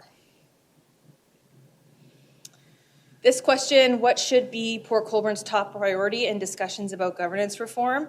So we see I think there's 5 options there. They're all very similar. So residents support things like protecting our local identity and independence, reducing costs for taxpayers, improving service efficiency, and reducing duplication between governments very much evenly. So we see good support of all of those options. And again, this last one. Again, this is a select all, so you could choose as many or as few as you might like in this question. This picture is from the open house, a very similar question. We see, again, we see support across the board here, but lots under ensuring strong local representation and lots under improving efficiency, reducing costs for taxpayers. So some of the concerns that we heard in some of our questions, we heard a lot about a loss of local voice and representation, concern that we would be losing, Port Colborne would lose its local voice and representation if we move into a larger or more centralized model, that there could be a loss of local identity or community character, which is very similar in nature, that there could be increased costs and taxes, and that there are no proven savings to amalgamating or to looking forward into amalgamation, and some skepticism that it would deliver any financial benefits. There's lots of past examples, lots of the emails received into the mayor's office included case studies or research of other communities who had looked at amalgamation that didn't experience any cost savings. And also marginalization of smaller communities, so concerns that the larger cities in Niagara would sort of dominate the decisions and the resources. There were also concerns around the loss or reduction of services, a lack of transparency or public consultation, and that was related to sort of Chair Gale's process and how that was brought forward. There were some concerns around governance and the democratic process, like I said, issues raised about the unelected chair position, weighted voting, and reduced democratic representation. Okay, so this is my final slide. This is just a recap of the things that we heard through the survey, through the emails, through our open houses, through informal conversations, through our sticky notes, all of the things. We heard, and we're very much focused on governance right now. So we saw oppositions to amalgamation. We saw local representation matters. People want to be able to, be represented as Port Colborne. That there was no clear business case to move towards amalgamation, either one or four communities. There were concerns about duplication and efficiency between the upper and lower tier. Cost pressures were largely seen as regional issues. There was a preference for looking at alternative solutions. There were some equity and identity concerns, which I've spoken about, around sort of the smaller communities. And then there was general support for governance reform. And now I'm going to turn it over to Brian. He's going to talk a little bit about a solution that we are suggesting. Go ahead, Mr. Mayor. So I'm going to leave you there for a second, and I'll go to questions. Not comments yet, but questions. There's any questions to this point? Okay, thanks, Jess.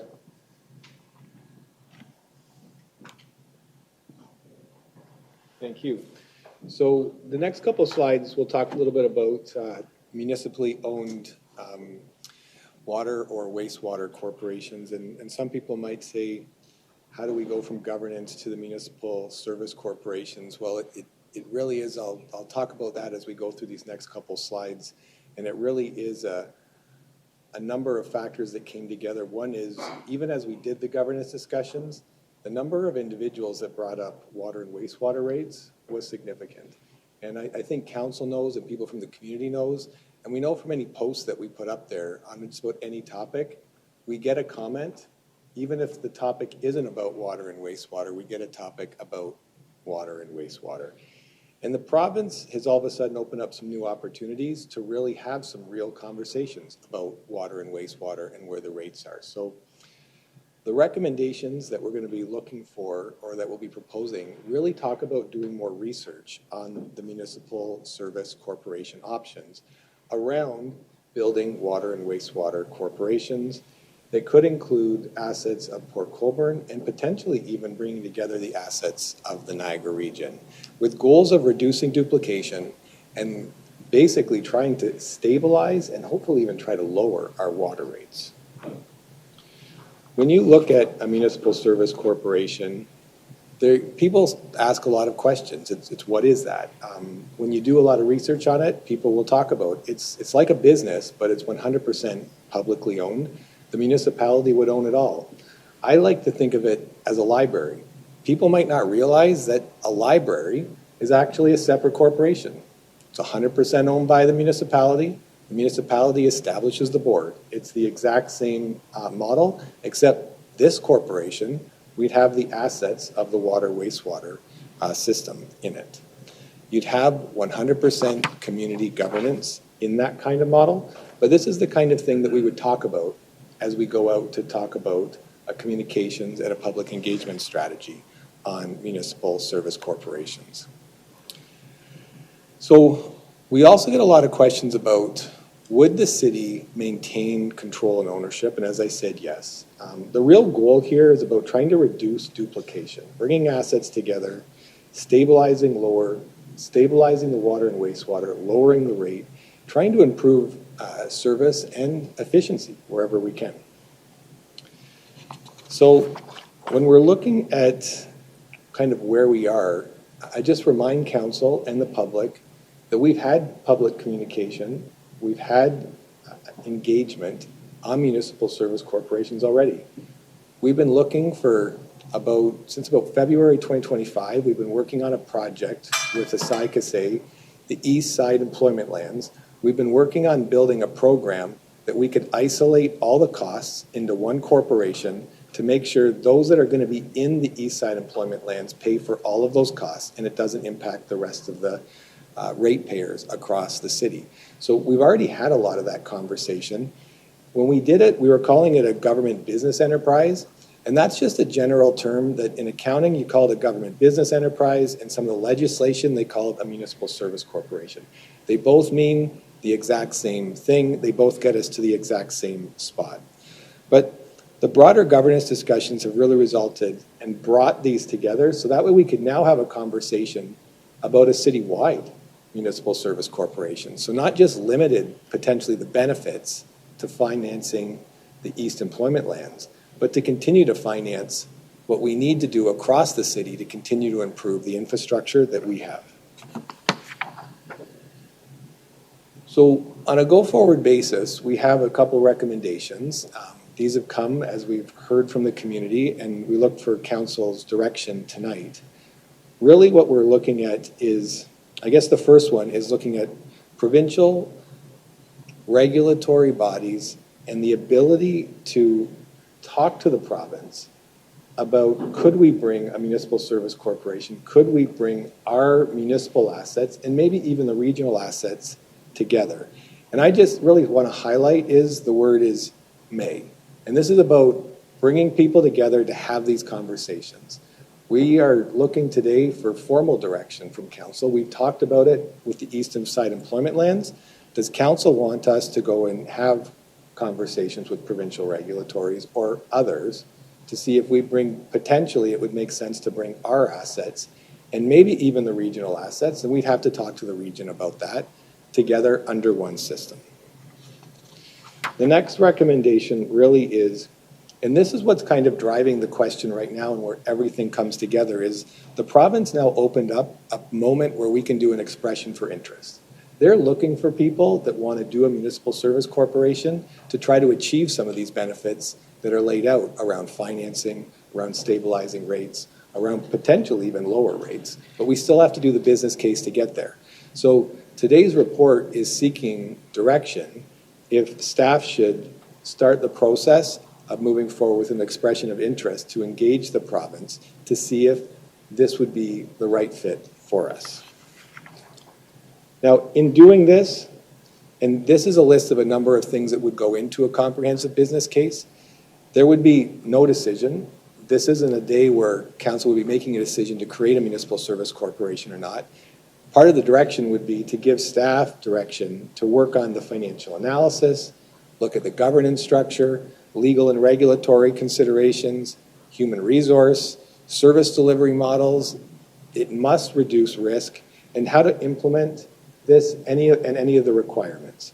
So this would be the bulk of the work that would come back in a business case, and council would make the decision based on the ability and what staff have gotten feedback from the community with respect to moving forward with a potential municipal service corporation and what the potential results would be from that business case. The next recommendation really looks at roadways, and this is a very interesting one because water and wastewater assets and roadways are inherently tied. Port Colborne has a long history of this. In fact, years ago, and I think it's going to be on one of the next recommendations to just talk about this, but a number of years ago, Port Colborne actually took back a number of the regional roads, and that occurred in respects to some of these issues with water and wastewater pipes being under different roads. And so we've already actually gone through this, but when that happened, there was actually no formal adjustment because the regional tax system didn't allow for a formal adjustment in the tax rate that's actually billed to us. So it would be prudent if council were to give us direction to look at the municipal service corporations, that we would also look at what the impacts of the roads and how that intertwines and works together, because they are very connected. On that, I think moving forward, it's not just about direction to have that conversation, but it's also direction to do a business case. What would be the impact if, for example, regional roads were to be done at the city of Port Colborne instead of at the region? What would be the extra costs? And we'd have the Director of Public Works that would come up and with the business case and talk about what those extra costs would be. And council and the community could consider where we would go from there. Our next area really is the direction to coordinate with the Niagara region to request for some of the information. Because we have a lot of information. Council knows the amount of time and effort that staff have put in, and council has put the resources and given staff that direction. Years ago, we didn't have all of our storm mapped. We didn't have wastewater. We didn't have water. But under this council, you have all of that mapped. You have CTTV. You have all of that in. But we don't have all the information about the regional system. So what we'd be looking for is council's direction for staff to request this information, whether it be asset management reports, whether it be access to the facilities, whether it be just the ability to get information on some of their capital asset analysis. Now, I will say today, staff had asked the region previously if we could go through the water and wastewater facilities, and I appreciate the CAO and the team, the Commissioner of Public Works. They did give us a tour today, which was very nice, and I had the opportunity to go through that with our Director of Development and our Mayor and some others, and it was an opportunity to see the plants and talk about what could potentially become. So I really do appreciate from that perspective the support that the region gave us with those tours today. There is a recommendation that it would direct our mayor to maybe bring a motion forward to regional council as soon as possible to ask the CAO to do this work. I think what we saw today with the tour, I might recommend, and I know it's odd for staff to make a motion. I definitely can't make a motion. The clerk can tell us how we can do this later, but maybe using words as soon as possible, but maybe we could do some words as needed or something like that, because the region was able to get us into the plants today, and they might be able to get us the information we need. But the reality to do this business case, we will need their support, and potentially the mayor, on an as-needed basis, he could ask regional council, but alternatively, we just continue to work from a staff-to-staff level to get this information. The next area really is to try to have a communications plan, because if we build business cases and we are talking about this topic, it's different. People have read about it in the paper. So we do need to get out, just like healthcare. We need to get out and talk to people in the community, see what they think about it, make sure they understand how this would work. Again, I know I go back to the example, and I've talked to many people in the community, and when I tell them that the library is actually a separate corporation, some people are very surprised by that. But this would actually be the very same kind of setup, where you'd have a separate corporation, and you have a board with counselors and others, community members on it, that would help oversee a total system instead of just part of a system. And then really the last area of this actually kind of walks away a little bit from some of the municipal service corporation discussions that we've heard, but there is an important moment right now going out, and there is an opportunity to provide some comment on some of the recommendations that are coming forward from the province with respect to strong chair and weighted votings.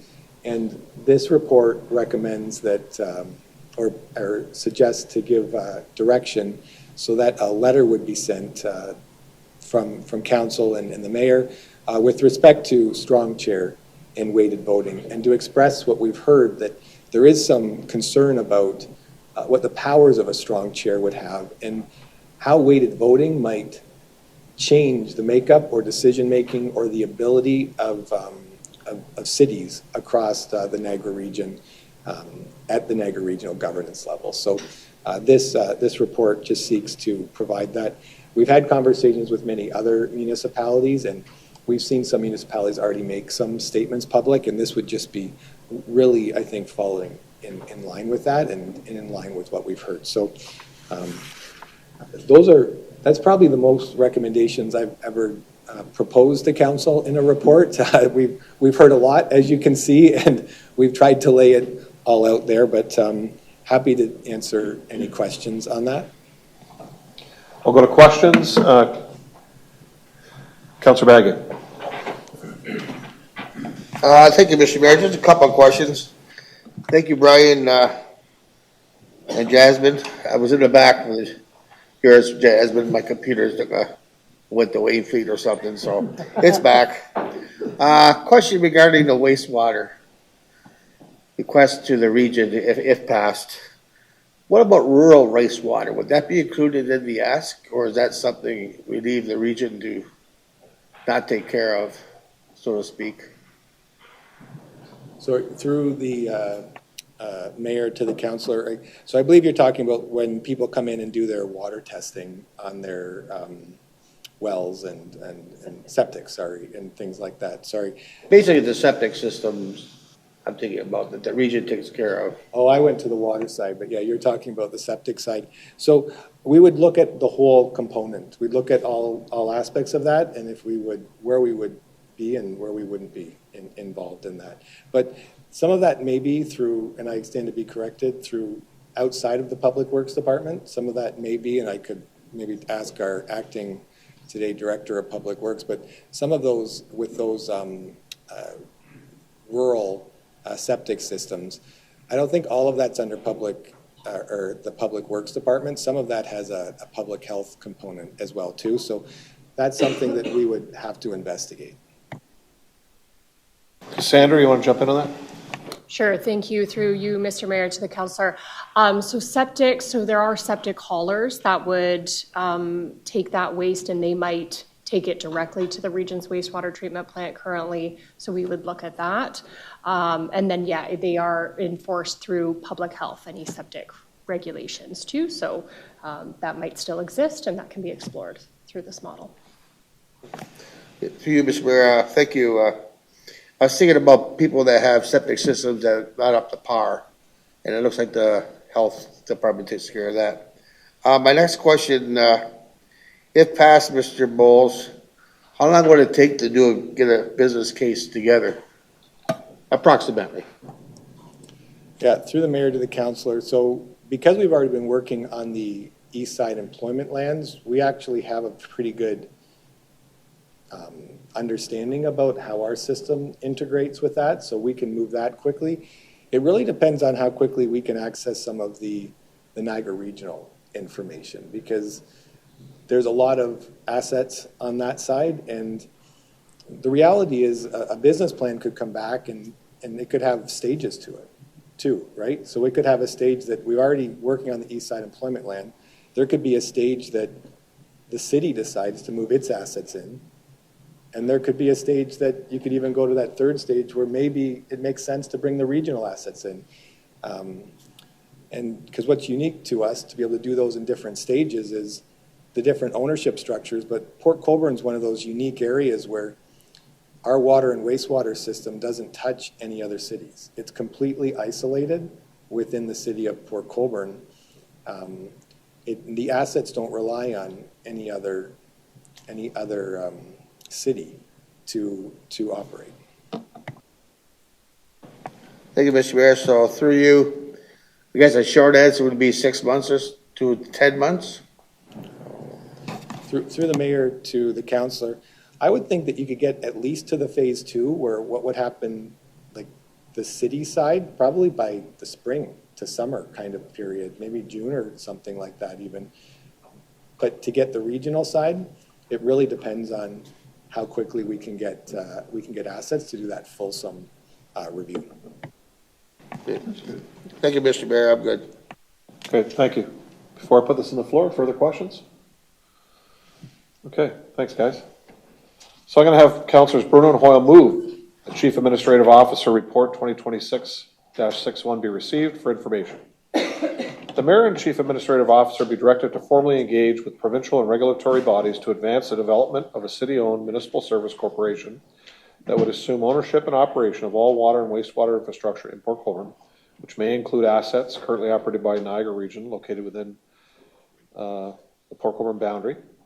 That the Mayor and Chief Administrative Officer be directed to submit a formal expression of interest to the Province of Ontario confirming the city's interest in exploring, potentially pursuing the establishment of a city-owned MSC as outlined in the Water and Wastewater Public Corporations Act 2025. That the Chief Administrative Officer be directed to prepare a comprehensive business case, including financial analysis, governance structure, legal and regulatory considerations, human resources and labor relations impacts, service delivery models, risk assessment, and implementation requirements for the establishment of a city-owned MSC to be presented to City Council. That the Mayor and Chief Administrative Officer be directed to explore the potential transfer of ownership of roadway and related infrastructure currently owned by Niagara Region with the Port Colborne boundary to the city in the event that the city-owned MSC, including regional water and wastewater infrastructure, proceeds. That in the event the potential transfer of ownership of water and wastewater infrastructure from the Niagara Region to the city proceeds, the Chief Administrative Officer be directed to prepare a comprehensive business case outlining the integration of these assets into ongoing city operations to be presented to City Council. And that the Mayor and Chief Administrative Officer be directed to coordinate with the Acting Chair and Chief Administrative Officer of Niagara Region to request the region's support of the city's efforts to determine the feasibility of establishing a city-owned MSC, including but not limited to providing City Port Colborne staff and its consultants with access to information related to the water and wastewater system, such as asset management, reports, relevant data, historical operating and maintenance records, and facility access to undertake inspections of the infrastructure. That Council direct the Mayor to bring forward the following motion at Niagara Regional Council. Can I take this as a friendly amendment if I ask the two movers on an as-needed basis based on staff's recommendation? Is that fine, Madam Clerk? Councilor Bruno, you're fine with that? Thank you. The Regional Council direct its Chief Administrative Office to support the City of Port Colborne's efforts to determine the feasibility of establishing city-owned MSC, including but not limited to providing the City of Port Colborne and its consultants with access to information related to the water and wastewater system, such as asset management reports, relevant data, historical operating and maintenance records, and access to facilities to enable the city to undertake inspections of the infrastructure. The Council direct the Manager of Corporate Communications to develop and implement a communications and engagement plan to support resident understanding of a city-owned MSC, including its purpose, potential benefits, and implications for local service delivery, as well as the potential transfer of regional roadway infrastructure to the City of Port Colborne, and to report back to Council.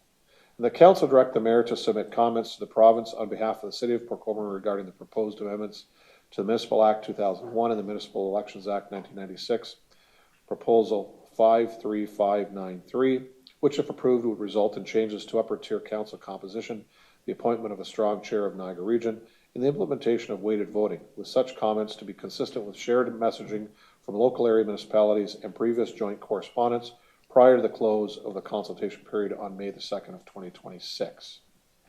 Questions? All in favor? That's carried. Item 14.3 is update on Stonebridge Village request to modify street design 2026-67, noting Councillor Beauregard's conflict. If I could have Councillors Danch and Bruno move that the Planning and Development Department Report 2026-67 be received, that Council approve the proposed reduced curb face to curb face roadway widths of 7.5 meters for streets A to E of the Stonebridge Village subdivision, and that Council approve the reduced corner radius of 6.0 meters subject to the applicant providing private waste collection, and that Council approve on-street parking for streets A and E subject to the applicant providing private waste collection, and that staff be directed to update the city's design manual to include additional cross-sections of 7.5 meter roadways to allow implementation citywide for all new developments. Questions? Councillor Bruno. Thank you, Your Worship. As you know, this report has come back to us tonight in the intervening time. One of the things that I wanted to drill down on was the aspect of, with the road changes, how that interfaced with waste management collection. And so the region, come to investigate, has a policy on how wide the free form part of the street needs to be for them to take their garbage truck down. And if it doesn't meet that request, if it doesn't meet those specifications, then they look for the developer to look at providing private collection. And so my concern with that was, unlike some of the things we've seen here, particularly the development that was proposed to happen, the old Humberston Builders property, usually when there's private streets, private water, private wastewater, private garbage pickup, and those sort of things, and it's potentially a plan of condominium, and the residents pay a fee, and all of that's handled. In this case, I found it, you know, from my point of view, I didn't really want to see a particular aspect of a new subdivision to have all public services but one. And then so you can imagine what happens if something goes wrong in that. You know, Joe on lot 42 decides not to pay into the private collection. How does that work?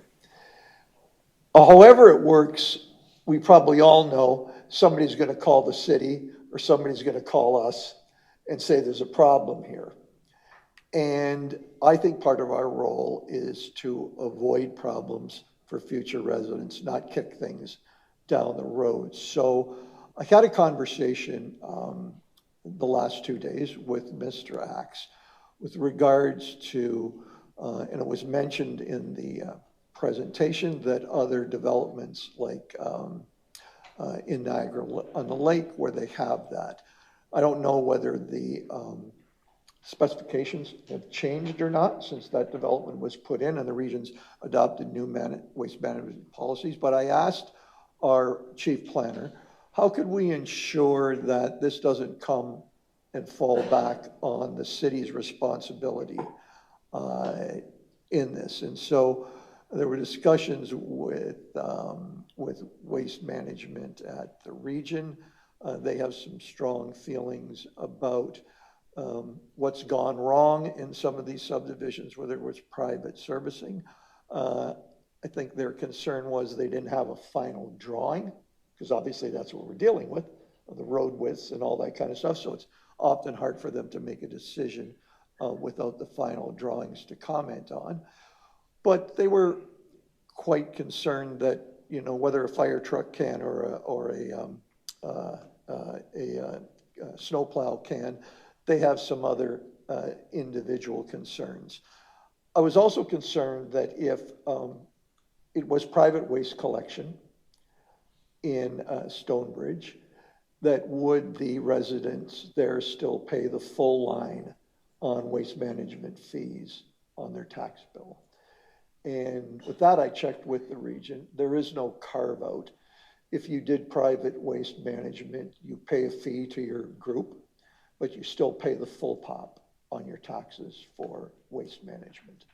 So with that in mind, I turned to our chief planner, and I'd rather leave it to him to explain how perhaps there's protections for the municipality before any building could start, so that we wouldn't have residents with one private service potentially and things that could default back to us either from a complaint basis or whether they'd be asking the city to endorse it, that we would abide by what the regional waste management policy is.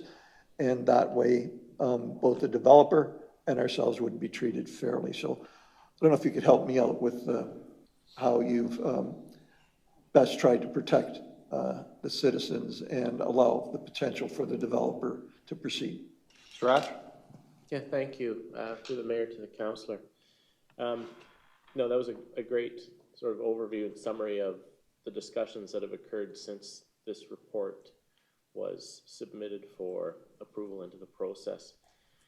The recommendations that were made, put together after last meeting, the two related to the 6 meter corner radius and then the parking on the streets, talk about subject to the applicant providing private waste collection. After discussions with the region, discussions with the applicant, and then discussions with Councillor Bruno, going back through the draft conditions of approval that were put in place for this subdivision in 2024, there are conditions in that, condition 67 and 68, which speak specifically to regional waste collection. Those conditions have to be cleared by Niagara Region for the subdivision to proceed, for the subdivision to receive an agreement and be registered. So considering that, there's a requirement on the part of the applicant, Elevate Living, to satisfy those conditions of draft approval to the region related to street design.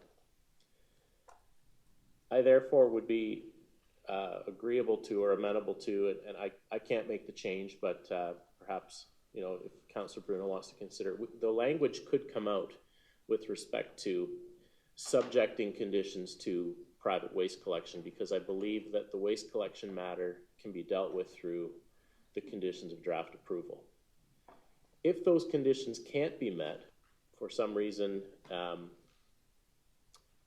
if the applicant Elevate Living isn't able to come to an agreement with Niagara Region related to waste collection, we would then go through a process of amending the conditions of draft approval. So we'd have to come back, do some, you know, a bit of a public process in front of council to amend those conditions.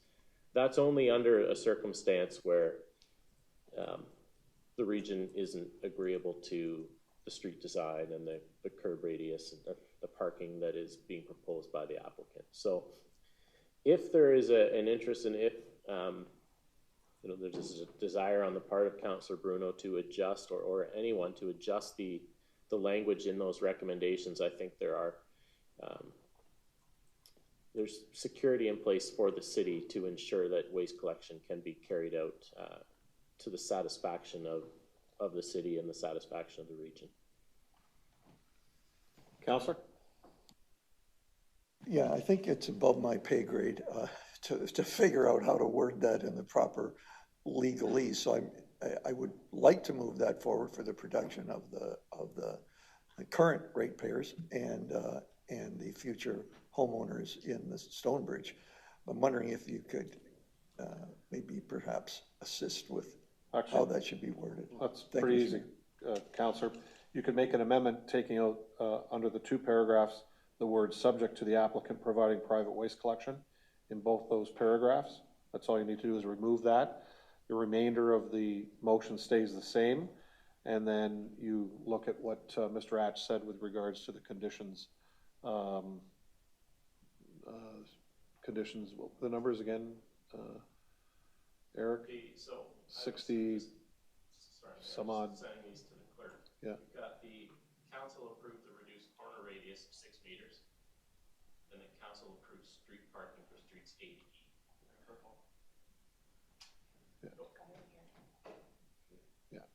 Yeah. So it's taking out those two last lines of that. So that's really what you'd need to do as an amendment, is remove those, and then the rest of the motion would stay the same, which is getting you what you want.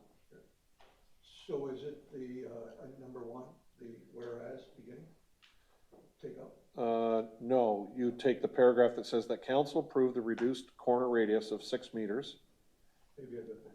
And then you would not include subject to, and then to the end collection. And then it would say, and that council approve on-street parking for streets A to E. And that last line, subject all the way to collection, would come out. And it would say, and the staff be directed to update. So you're just taking out the same verbiage in those two paragraphs. So that's it, begin with the council approved? Correct. 80. Yeah. So period after what? No period. Just it's a comma after meters and the word and a comma after A to E and the word and.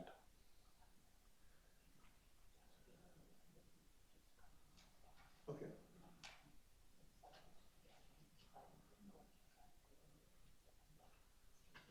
So where do I stop here? After E? Subject to? Yeah. Okay. Great. Through the mayor. Here's the mayor. I think we can put it up on the screen. Yep. Yep. Just have one question before that. I could. Through you to the chief planner. So one of the concerns I had today when I was talking to you about it, that this change would clear that up in the current recommendation. But for anybody reading this or referring to this later, or if it came back, where is the mention of subject to approval of regional waste management? Like, how is that picked up from a transparency point of view? Through the mayor to the councillor, it's picked up through the clearance of draft conditions. So the applicant needs to, they've already made a first submission to clear conditions. We're anticipating that following the outcome of tonight's meeting, they'll make a resubmission to clear the last of their conditions, and through that submission, the waste management piece is picked up because it's circulated to Niagara Region for their review and their approval. So with respect then to the recommendations? Yeah, so you want to amend this to remove in those two paragraphs the words "subject to the applicant providing private waste collection" in each of those. Okay. It's up now. Great, yeah, which is right here. Yeah. Do you want me to re-say it without that, or? No, because we have to remove that first. Yep. And then we'll do it, which this will be the amendment or the motion as amended. So the amendment is to remove those two lines. Councillor Danch, are you fine with that? Yeah. To second that for that, yeah. Councillor? Okay. Questions on the amendment to remove the two lines? All in favor? That's carried. Now we're to the motion as amended, which is now on the screen. Questions on this? Seeing none, all in favor? That's carried. Thank you. Thank you. Thank you, Mr. Mayor.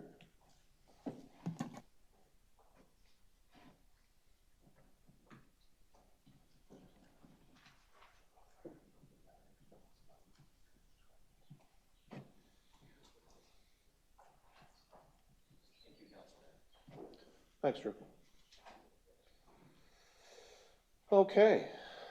Councillor Beauregard's back. We are on to staff remarks. Madam Clerk, anything this evening? Yep, one item this evening. So the nomination period for the 2026 municipal election opens this Friday, May 1st at 9 a.m. Nominations must be filed in person by appointment only at City Hall, which is located obviously at 66 Charlotte Street. Appointments can be booked by contacting the election coordinator at election@portcolborne.ca or 905-228-8120. Nomination packages will be available for pickup beginning tomorrow, Wednesday, April 29th. Individuals considering a run for office are encouraged to attend the candidate information night hosted by the City of Welland on behalf of Niagara municipalities, taking place at 6 p.m. at the Welland Community Center located at 145 Lincoln Street. As of May 1st, nominations will be accepted for the offices of mayor, councillors for wards 1, 2, 3, and 4, regional councillor, and school board trustees in accordance with provincial legislation. While council has endorsed a 3-ward, 7-member council composition and requested provincial authorization for implementation in the 2026 election, provincial authorization is still pending. We will keep the community up to date on any changes as soon as we hear back from the province in this matter. On April 2nd, 2026, the province introduced Bill 100, Better Regional Governance Act, which proposes eliminating the office of regional councillor. The bill has not yet received royal assent, and therefore nominations for regional councillor will continue to be accepted. Should the bill pass, any nominations will be deemed withdrawn, though filed candidates will still be required to submit financial statements. For municipal election information, please visit portcolborne.ca/votes. Thank you, Madam Clerk. Chief. Nothing, Mr. Mayor. Thank you. Thank you. Acting Director of Public Works. Nothing from me, thank you. Thank you. Mr. Long? Nothing this evening, Mr. Mayor. Mr. Atch? Well, I've got a long list. That's good. Just a reminder, folks, we've got... you get 4 items. You get their 3, one of your own. So. Reminder for the open house that we are having this Thursday night, April 30th, I should say afternoon, starting 3 o'clock until 7 o'clock at the Valet Health and Wellness Center for the Elite development on the east side. And then a statutory public meeting for that same application will be here next Tuesday night in this council chamber at 6:30. That's all for me. Thank you. Great, thank you. Communications. Thank you, Mr. Mayor. Just one reminder to all of council and the public as well. On Tuesday morning, May 5th, the CKTV Roundtable Road Trip is coming to Port Colborne. So we'll be broadcasting here from council chambers, talking about things like healthcare and governance and municipal service corporations and all the great things happening in Port Colborne this summer. So it starts at 6:20 in the morning, so set your alarm nice and early. It also goes until 9 o'clock. If you're not an early bird, you can catch it later also. So that's on Tuesday next week. Thank you. Thank you. CAO. Just simple thank you to this great team for the great council meeting tonight. Great presentations. Healthcare is coming along so far, and the work on governance, Jasmine, phenomenal for that presentation. So thank you guys so much. Okay, thank you. On to councilors' remarks. I think I started your end last meeting, I believe. No. Didn't I? Councilor Bonner was away, right? I think I started with Hoyle, yeah. Councilor Aquilino. I don't have very much. I just wanted to say thank you to staff for answering my questions this week, and that's it. Thank you. Thank you. Councilor Beauregard. Councilor Bagu. Thank you, Mr. Mayor. I always got something to say. Actually, I'd like to thank Public Works. Kudos to them for the grass cutting, Mr. Mayor. Usually we wait for the summer students to come on board, and it's great to see Public Works looking ahead, and the grass needs cutting, they cut it, and driving by the parks and city-owned properties, Mr. Mayor, today and yesterday, it's great.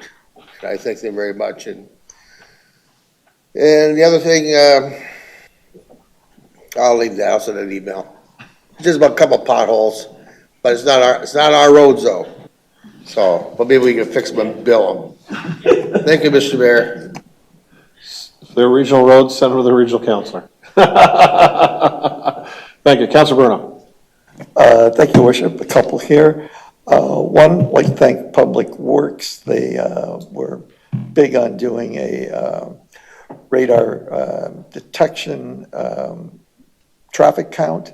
It proved to be very fruitful. So Curtis, thank you for your group. If you could pass that on, I have to him personally. The other one is through you to the acting director of Public Works. Recently, we've had those reports that talked about Haney Street and the regional apartments that are there being torn down and the house that we purchased. And it came back to me about demolition permits and as they relate to water laterals, but in this case, back to the main.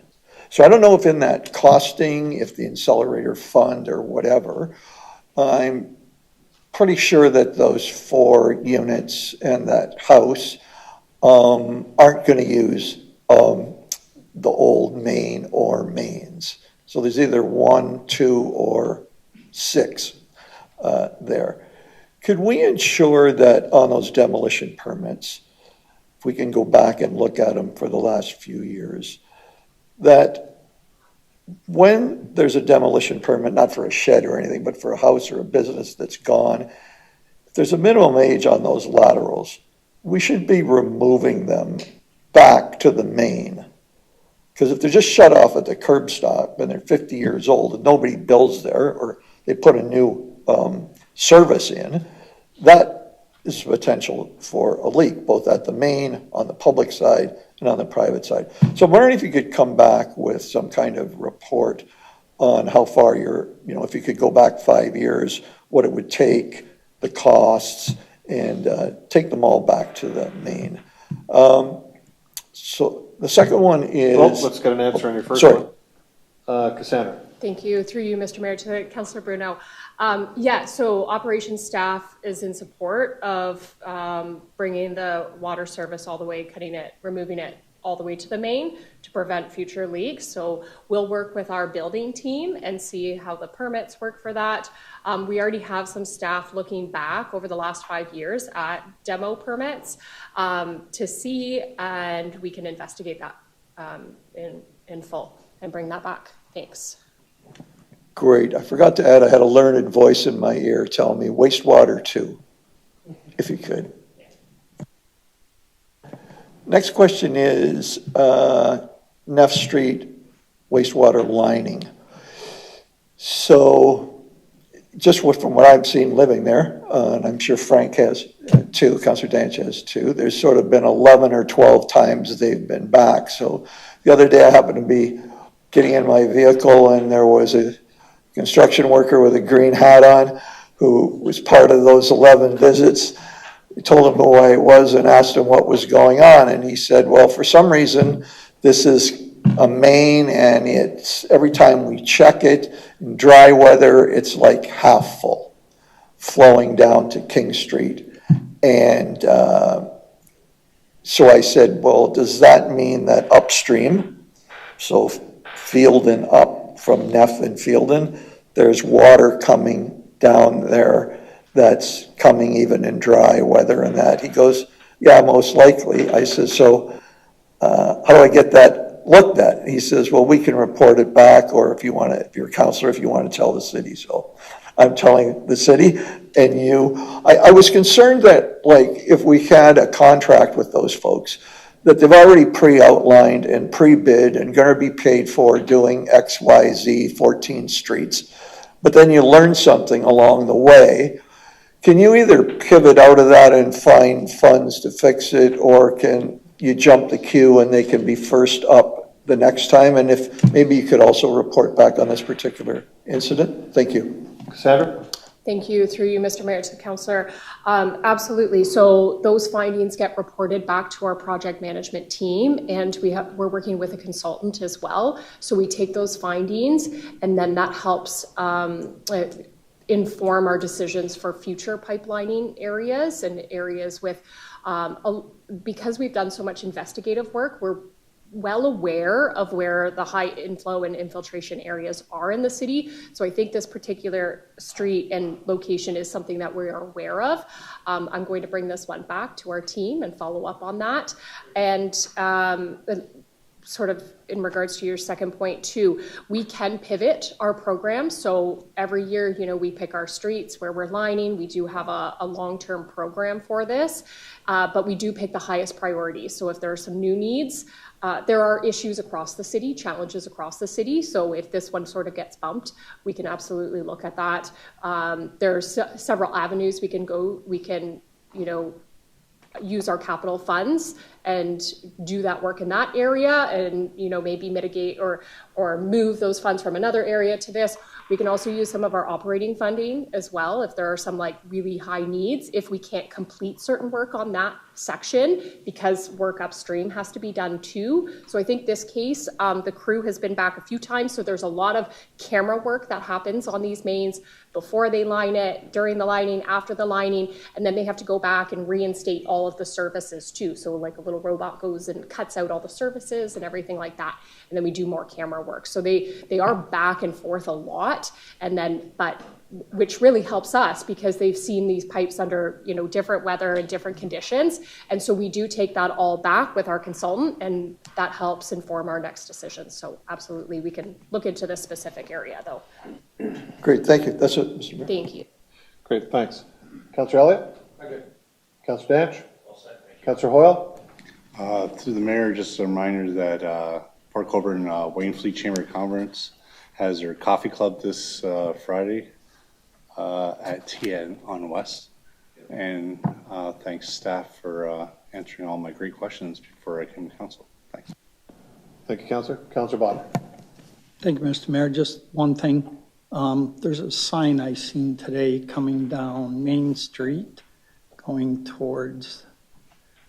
east, and it says Clarence Street Bridge closed. It's just to the west of Frank's Home Hardware and Building Supply, which is a great place to get lumber, hardware, Canadian owned, sorry, Frank. Anyways, it's on the sidewalk right there. Well, I'll get it. Cassandra, can you have staff remind the Seaway? I know the Seaway was out taking a ton of the signs down, so we'll remind them of that one. Yeah. I needed 2x4 for that advertisement too.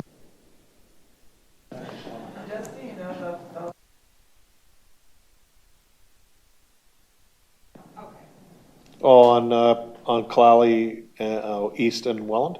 No, they were the other day they were on, so it came down that way. Double check that then, another one, good, thanks.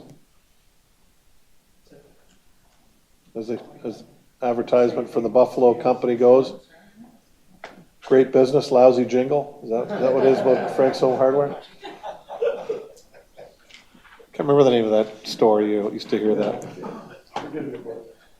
Okay, bylaws, are there any notices of motion this evening? I hadn't heard of any, so I assume there wasn't any. Bylaws, if I could have Councillors Beauregard and Aquilin move that the following bylaws be passed and enacted as presented. Bylaws 20.1 through to 20.5. Questions on any of the bylaws? All in favor? That's carried. Thank everyone for attending this evening and thank those for watching. Great information coming out of this meeting, specifically on governance and healthcare. We look forward to seeing you at our next meeting. This meeting is now adjourned. Thank you.